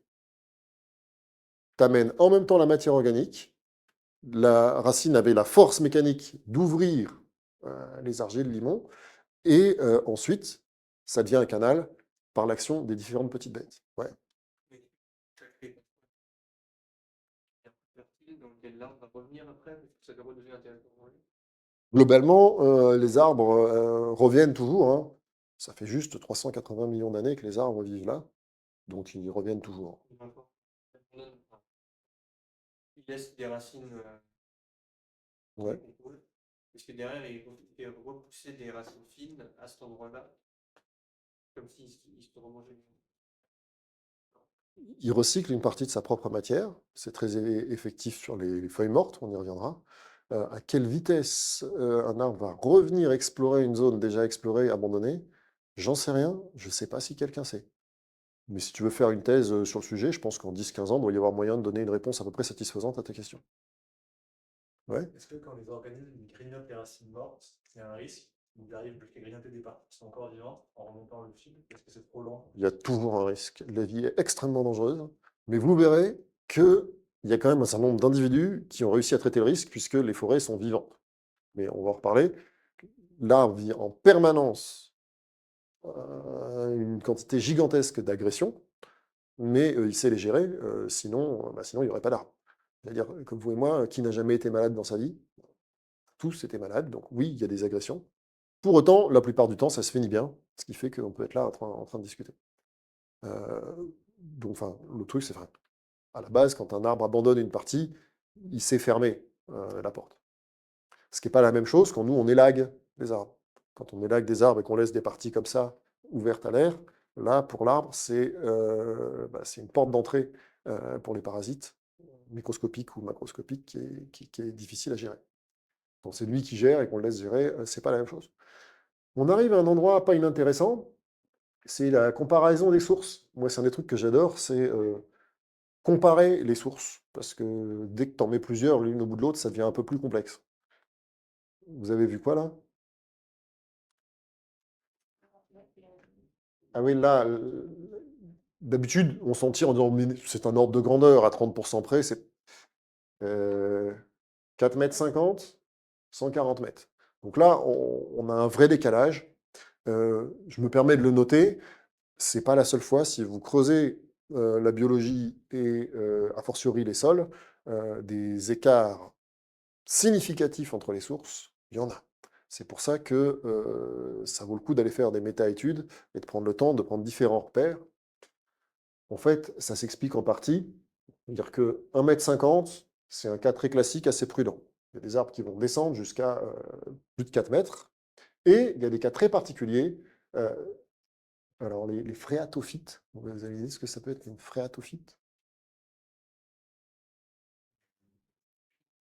Ouais. Non, non, non, phyte, c'est les plantes. Nappe phréatique. C'est les plantes qui vont descendre leurs racines dans la nappe phréatique. Et donc, c'est des cas assez rares, mais on a des arbres qui vont descendre des racines à plusieurs dizaines de mètres. Donc, en somme, faites bien attention à ne jamais confondre un maximum et une moyenne. Et c'est un des trucs qui crée plein de distorsions entre différentes sources. Bon, ce chiffre-là est très probablement un peu trop enthousiaste, et l'idée qu'une luzerne s'enracine plus profondément qu'un arbre, et sans doute pas tout à fait exact. Ça dépend aussi de où on met la limite, parce que vous avez vu, en termes de finesse, voilà, si est-ce qu'on arrive à aller mesurer le dixième de micron, le micron, qu'est-ce qu'on prend en compte ou pas? Ce chiffre-là est robuste, et on sait qu'il y a des exceptions qui descendent plus profondément. Ça vous va? Avec quel protocole il faut 140 mètres? Je ne sais pas. Justement, c'est une des choses où je voulais qu'on parle de protocole. Quand tu veux mesurer les racines d'un arbre, comment tu fais? Bah, tu creuses. Mais si tu creuses, tu prends une pelleteuse. Mais si tu prends une pelleteuse, tu pètes tout. Donc, tu creuses au Karcher. Et déjà, au Karcher, tu défonces tout le chevelu racinaire qui est fin. Donc, si vraiment tu es prudent, tu vas au pinceau.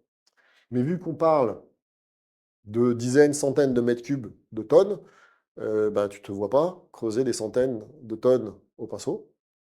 On n'a jamais vu un arbre entier. On est en train d'envoyer des vaisseaux sur Mars, on est trop fiers de nous. Personne sur Terre n'a jamais vu un arbre entier. C'est un truc qui rend un peu modeste.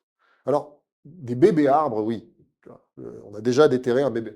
Lui, c'est un tout jeune arbre. T'as vu quel âge il a là? C'est un platane, visiblement. Ouais, en tout cas, il n'a pas son siècle, il a peut-être quelques décennies.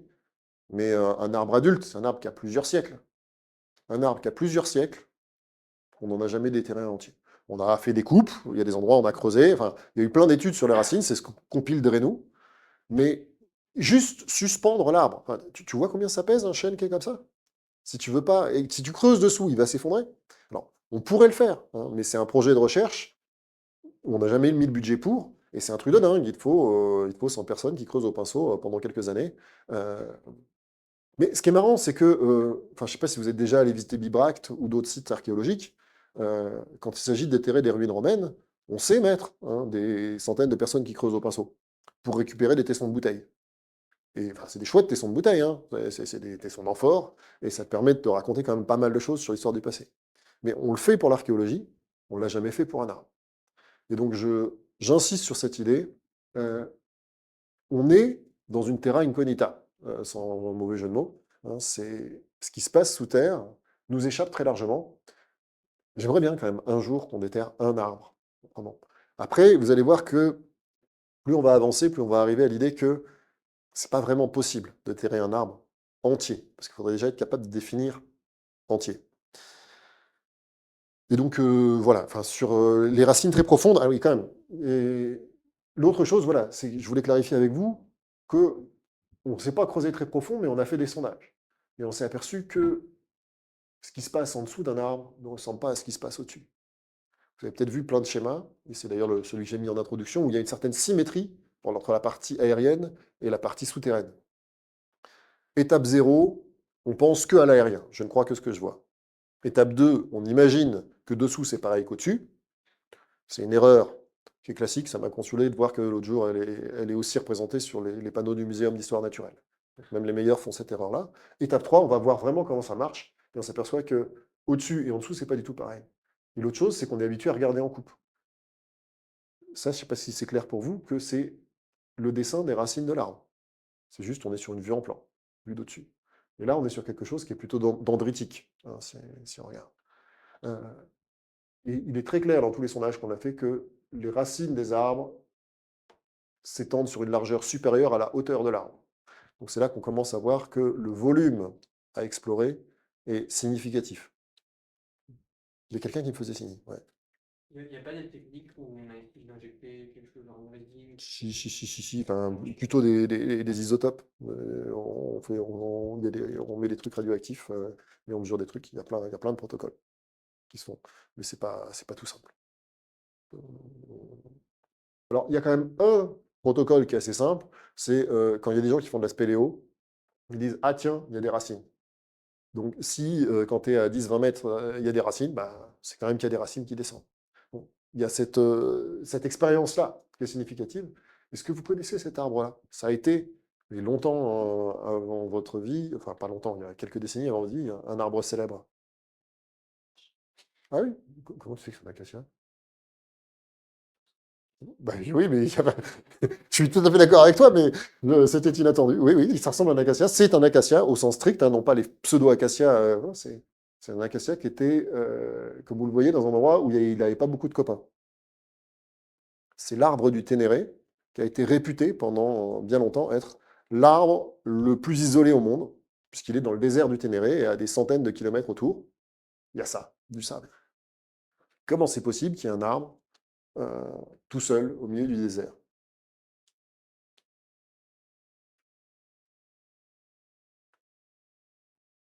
Ouais, L'eau est profonde dessous, mais effectivement, il a ses racines dans la nappe phréatique, à plusieurs dizaines de mètres de profondeur. Donc c'est un autre témoin du fait que oui, il y a des arbres qui peuvent descendre très profond, même si ce n'est pas le cas général.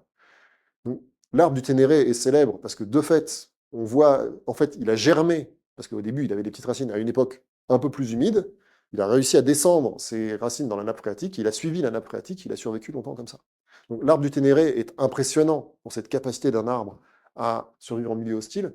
Il est aussi intéressant pour la relation humain-nature. Est-ce que vous savez ce qu'est devenu l'arbre du Ténéré? Je vous dis, tu fais 100 km dans n'importe quel sens, il n'y a que du sable. Alors maintenant, il y a une statue à la place de l'arbre du Ténéré. Parce qu'il y a un camion qui se l'est pris. Voilà, c'est tout un symbole. Il y a un arbre tout seul au milieu du désert, et ben il a été fracassé par un camion. Les circonstances du truc restent un peu mystérieuses. Mais maintenant, il y a une jolie statue pour commémorer là où était l'arbre du Ténéré, parce que quand tu as 200 km de vide, et ben, tu arrives à prendre le seul arbre présent dans le désert. Voilà. Ce dont on parlera après, mais après la pause, on va se donner rendez-vous. Vous allez me dire où pour aller manipuler un petit peu de terre dans le jardin de l'école pour donner un peu de concret sur ce qu'on vient de dire. Et ensuite, on abordera le fait que la vie du sol est structurée dans tout un écosystème et qu'on ne peut pas comprendre le sol si on ne s'intéresse pas aux petites bêtes. Mais ça, c'est pour après la pause. Juste dites-moi,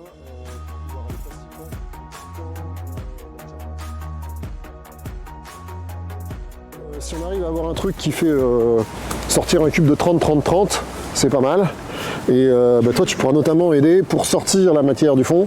Et l'idée, c'est que la matière qu'on sort, on ne la perd pas. On va reboucher le trou.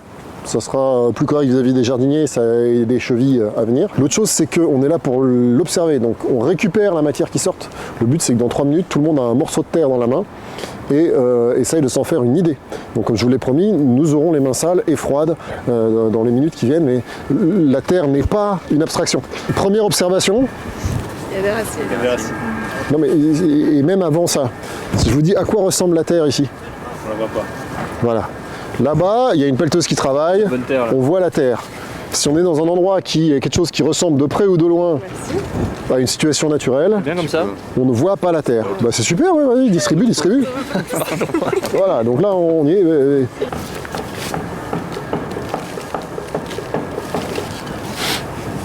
Les pédologues les plus précis et audacieux goûtent la terre et un certain nombre de critères sur le goût. Il y en a qui trouvent aussi, qui savent caractériser un limon à comment ça crisse sous la dent. Bon, je vous avoue que voilà, Chacun ses techniques. vous êtes libre hein, d'expérimenter ces méthodes-là.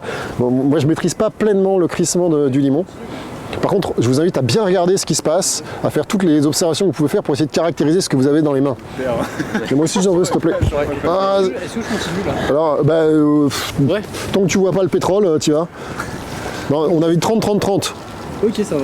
Donc, si tu arrives à décaisser un peu, à descendre un peu, ce serait super. Ok.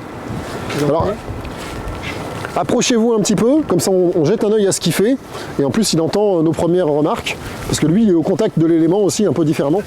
Non mais, mine de rien, enfin voilà, là vous l'avez seulement dans la main, creuser c'est une interaction de base avec le sol quoi. Déjà quand tu peux pas descendre la pioche, ça te dit quelque chose. Donc c'est quoi vos premières impressions sur ce sol? On voit bien que c'est pas homogène. Yes indeed. Il est bien humide. Alors ça pourrait être lié à la pluie de cette nuit, mais je suis bien d'accord. Il y a des gros grains, enfin, c'est plutôt assez grossier comme ça. Enfin les premiers. Tu dis il y a des gros grains, c'est ça? Ouais. Enfin c'est des grains, c'est quand même. Alors, excuse-moi, j'ai perdu, je suis pas encore bon sur les prénoms. Thomas, Ouais. en largeur, c'est plus que suffisant. Si tu arrives à descendre un peu, ce serait super. Je trouve qu'il est pas très noir. Alors, il est pas très noir, ok. Enfin, il est un peu. Enfin, j'ai déjà vu des sols plus. Il y a des sols plus épais, noirs, quoi. voilà. Il y a aussi des sols plus jaunes, mais voilà, il est d'un brun foncé, quoi. Ça vous va comme espèce de voilà. Très bien. Et Quoi d'autre? la matière végétale en cours de décomposition. Ouais. Alors, ah oui, toi, t'as des bouts de litière, ouais, carrément. Voilà. Il y a quoi d'autre, si on parle de matière végétale? Des bouts de racines. Voilà. Alors, on a des racines dedans. Bon, on est sur un sol qui n'est pas mort. C'est pour ça qu'on est là. Vous avez bien vu que si on allait au fond du trou là-bas, on pourrait aller faire un comparatif. Hein. Au niveau couleur, ça donne quoi? Vous l'avez gardé dans l'œil ou pas? Là-bas, c'est nettement plus clair. Et en termes de racines, C'est 0. on n'aurait pas du tout la même. Il y en aurait peut-être quelques-unes, mais on ne serait pas du tout sur les mêmes densités. D'autres choses que vous voyez? Vous l'avez senti, vous l'avez touché? Voilà, l'idée c'est de s'intéresser un peu à ce sol-là, quoi. Alors oui, ça je pourrais aussi relier au fait qu'on fait le cours en décembre, ce qui n'était pas mon premier choix, hein, mais on fait avec. C'est assez friable. Ouais, c'est assez friable. Alors, si on fait le résumé, on a dit il y a quoi dans un sol? La matière organique, la matière minérale. Ok. Là-dedans, est-ce qu'à votre avis il y a les deux? On est dans quel horizon? On a dit qu'il y avait plein d'horizons. Organique. Alors non, on n'est pas dans l'horizon organique. Juste là. Donc vous m'avez dit, oui, matière organique, matière minérale. Est-ce qu'elles sont présentes ici? Matière. Ah oui, il y en a qui m'ont dit c'est l'horizon organique. Alors attention, regardez. Là, je suis vraiment sur l'horizon organique. L'horizon organique, il est complètement noir, il n'y a que de la matière organique. C'est lui qui est à la surface. Bon bah forcément, cette couche d'humus qui est à la surface, ça vient de quoi? Bah des feuilles quoi. De tout ce qui meurt à la surface, que ce soit le lierre qui meurt, les feuilles qui meurent, les brindilles qui meurent. Donc juste en surface, on a un horizon organique. Là, il n'y a pas que de la... Pour ceux qui savent ce que c'est qu'un compost, ça colle pas comme ça. Hein. Donc il y a du minéral. Donc on est en plein horizon A, là où se rencontre la matière minérale et organique. Comment on sait qu'il y a de l'organique là-dedans? Miam, et voilà. En fait, on va faire plus simple, on va zapper la pause repas et on va devenir phytophage. Vous n'avez pas dit que c'était un cours impliquant? Alors, il y a de la matière organique, effectivement, mais ouais, nous, moi, je ne l'ai pas goûté. Non, c'est quoi l'indice qui nous dit qu'il y a de la matière organique dans cette terre? Bah, il y a des racines quoi. Voilà. Alors, il va falloir qu'on distingue notamment de trucs. Il y a la matière organique vivante, les racines, okay. Mais il y a aussi de la matière organique morte qui est sous forme d'humus. Ouais. Qu'est-ce qui nous fait dire qu'il y a de l'humus là-dedans? La couleur? L'odeur, je sais pas. Alors, ça sent. l'odeur, les humus, verte, ce qu'on dit, voilà, l'odeur de sous-bois, de forêt, c'est assez caractéristique des humus. Bah, écoute, vas-y, je crois que c'est super ce que tu nous as fait, ouais. Alors là, c'est une mission pour toi. Bah attends, en fait, je vais le faire moi. Okay. Il y a une manière, récupère un peu de terre, hop, pareil pour toi. Je pense que tu l'as déjà bien senti. Bon, bah ouais, tu es obligé. Allez, prends un petit peu. Et voilà, déjà quand tu veux, alors quand je vous disais, hein, une fosse pédologique c'est 1,50 m. Vous voyez qu'on a pris un petit raccourci, mais déjà bravo et merci, hein, parce que tout le monde ne l'a pas fait. Quand on nettoie une coupe pédologique, on part du haut, hein, parce que si tu commences à nettoyer en bas, ben, ça retombe dessus. Donc on voit très bien la vie, la litière. Si j'ai des mots qui sont pas clairs, vous m'arrêtez, hein, parce que voilà, donc litière, tous les débris qui sont là. Juste dessous, on voit bien que c'est noir. Et voilà. Bon, la présence de racines est assez nette. Et si j'arrive à nettoyer le bas de la coupe, normalement, on va réussir à avoir une donnée qui est assez simple, mais qui est factuelle. Si je prélève une partie de l'horizon A, qui est là, et que je descends déjà un peu plus bas et que je prélève au fond.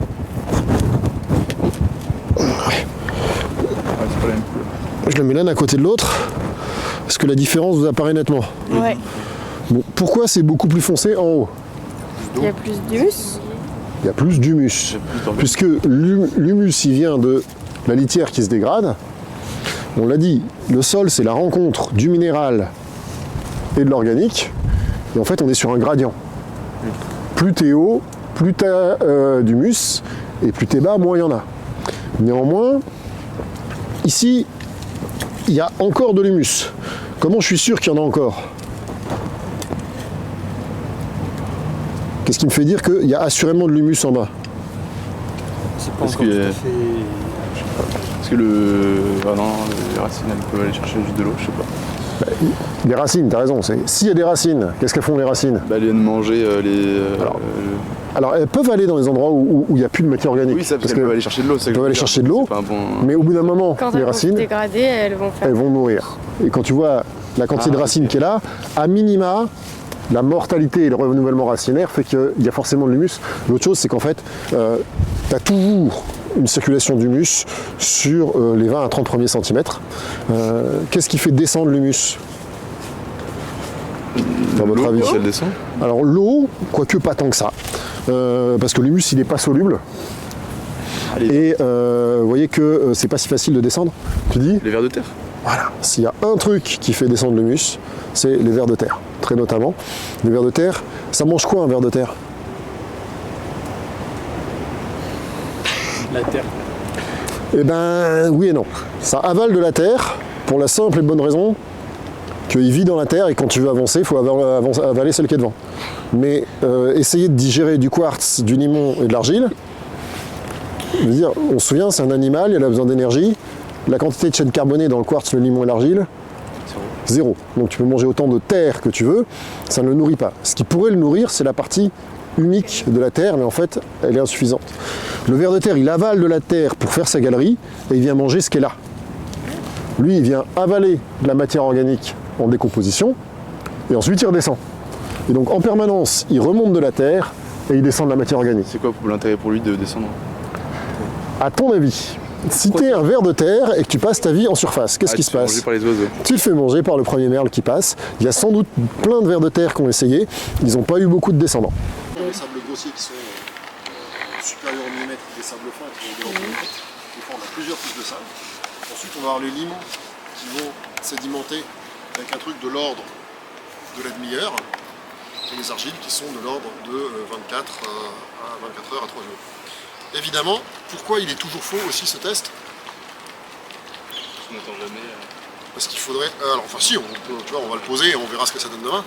Ce qu'on n'attend pas là, c'est... Je ne vais pas secouer 5 heures non plus. En fait, il faudrait réussir à mettre en suspension toute la matière. Alors, il ne devrait pas échapper tout à l'heure que ce machin-là colle. Et donc en fait, je vais être sur un test assez grossier parce que je ne vais pas avoir enlevé tous mes conglomérats. Et il y a quelque chose dont on n'a pas encore beaucoup parlé tout à l'heure, mais et dont on parlera cet après-midi, les argiles, on les a décrits comment? C'était des feuillets. Voilà. Très fin, couvert de charge électrique.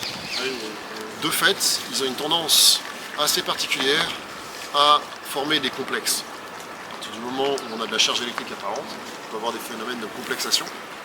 Du coup, si on a du complexe, qu'est-ce qui se passe? Là, ça accroche plein de trucs, et quand tu accroches plein de petits trucs, ça ressemble beaucoup à un gros. Et donc en fait, le test est toujours faux, parce que quand les argiles sont flocculées, elles sont accrochées les unes aux autres et à plein de trucs, elles tombent à une vitesse très supérieure. Donc ce test va systématiquement sous-estimer le taux d'argile, parfois de manière conséquente. Donc en gros, ça te permet de voir si tu as un sol très sableux, et sur les argiles, il faut être extrêmement prudent. On se donne quand même une idée. 1, 2, 3.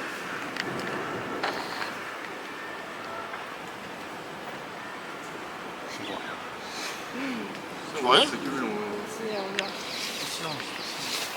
Prends-le, regarde. Vas-y doucement, hein. Ne le remets pas en suspension.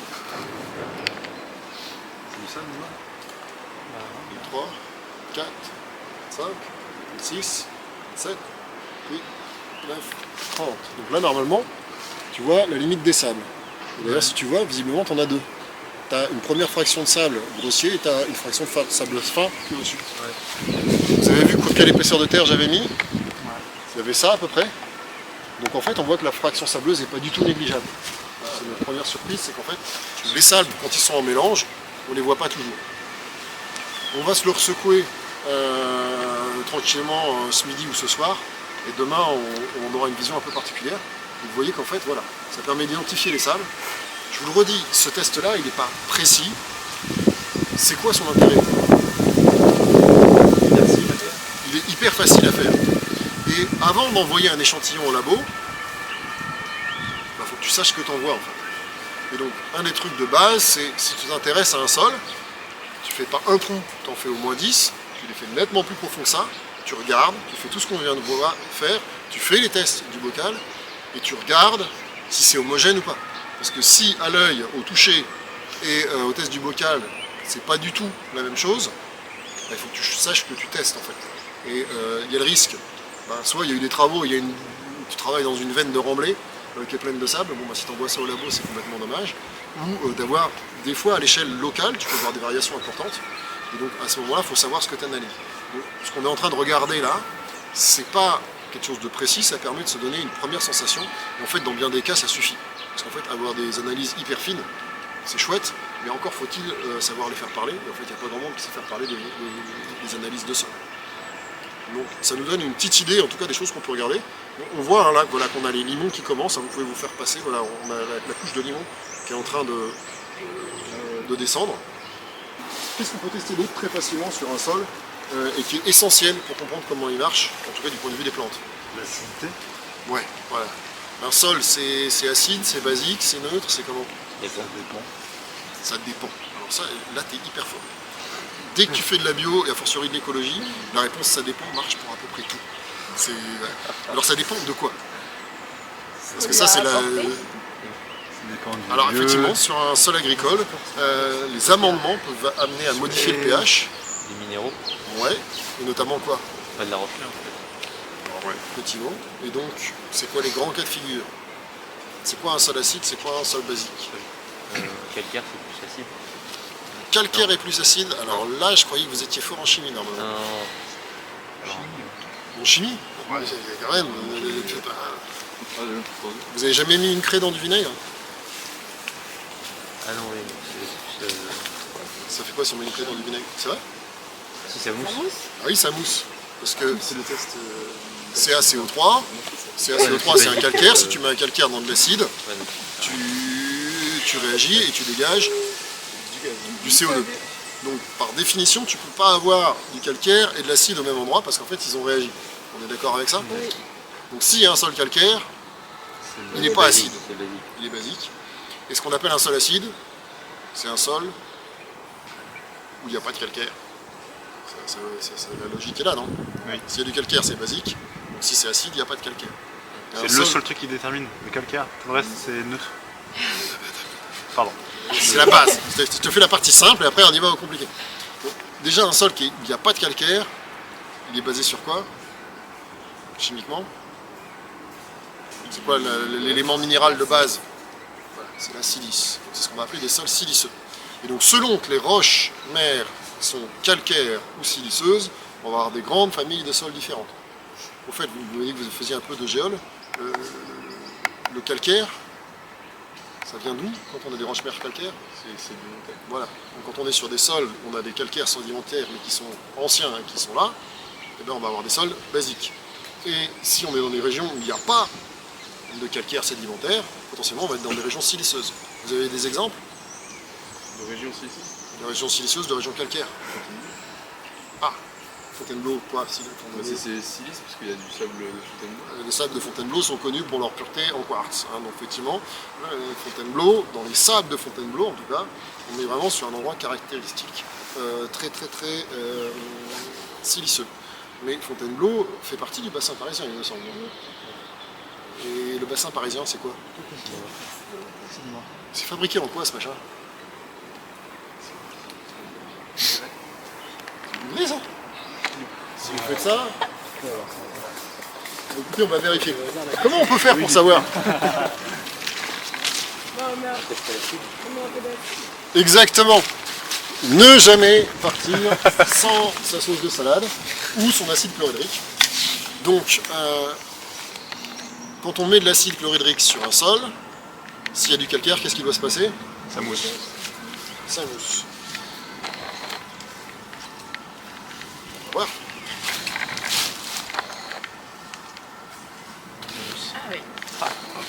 Donc, Ah ouais. nous sommes dans un sol riche en calcaire. Il n'y a pas photo.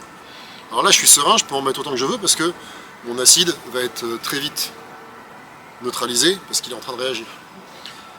Bon, l'autre chose, vous voyez, hein, c'est quoi un sous-produit de l'acide chlorhydrique? Qu'est-ce que je suis en train de relarguer dans l'environnement en balançant de l'acide chlorhydrique? Du dichlore. Du dichlore, tranquille toi. Non, sérieux. HCl, quand tu fais réagir HCl, c'est les H+, qui réagissent. Et donc du coup, tu es en train de laisser des ions chlorure. Donc normalement, vous faites partie des gens qui ne devraient pas avoir trop peur des ions chlorure. Parce qu'il y en a où? Voilà, hein, on en bouffe tous les midis. Mais parce que je le précise quand je suis avec vous, parce que justement, je vois que c'était une semi-évidence, il y a des gens qui ont très peur parce que produits chimiques. Or, on en discutera et j'étais content de discuter tout à l'heure. Enfin, il y a des énormes enjeux en chimie et d'être conscient d'avec quoi on joue.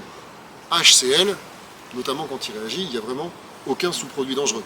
Je ne dirais pas du tout la même chose d'un pesticide de synthèse, par exemple. Donc la question, c'est pas produit chimique ou pas produit chimique, c'est de comprendre avec quelle chimie on joue. Évidemment, si tu es en terrain siliceux, tu n'en remets pas une troisième fois, parce que c'est quoi le risque? Ça traverse. C'est de te bouffer les doigts à un moment. Voilà. Et donc, ici, on est clairement sur un sol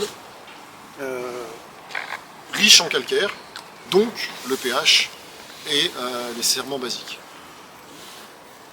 Je n'ai pas d'idée. Après, à un moment, si tu veux connaître le pH du sol, il faut l'envoyer au labo. Et en fait, la notion de pH du sol est une notion complexe. Pourquoi c'est important le pH du sol? Pour les végétaux qui poussent. Ouais, mais en quoi c'est important pour eux? Ça dépend de... Ah non, je sais pas. Ça va déterminer les minéraux qui vont leur être apportés. C'est ça, ils veulent absorber des minéraux en solution, et comme tous ces minéraux, s'ils sont en solution, c'est parce qu'ils sont chargés, et bien le pH, en changeant le nombre d'ions H+, libres dans la solution, va modifier la forme physique, chimique d'un certain nombre d'éléments. Donc il y a des éléments qui vont être disponibles pour les plantes à certains pH et pas à d'autres, simplement parce que tu changes le nombre de plus. Et en fait, pour une racine, le nombre de plus, c'est les poignées. Et donc c'est essentiel pour les plantes, c'est pour ça qu'on n'a pas les mêmes plantes en milieu acide et en milieu basique.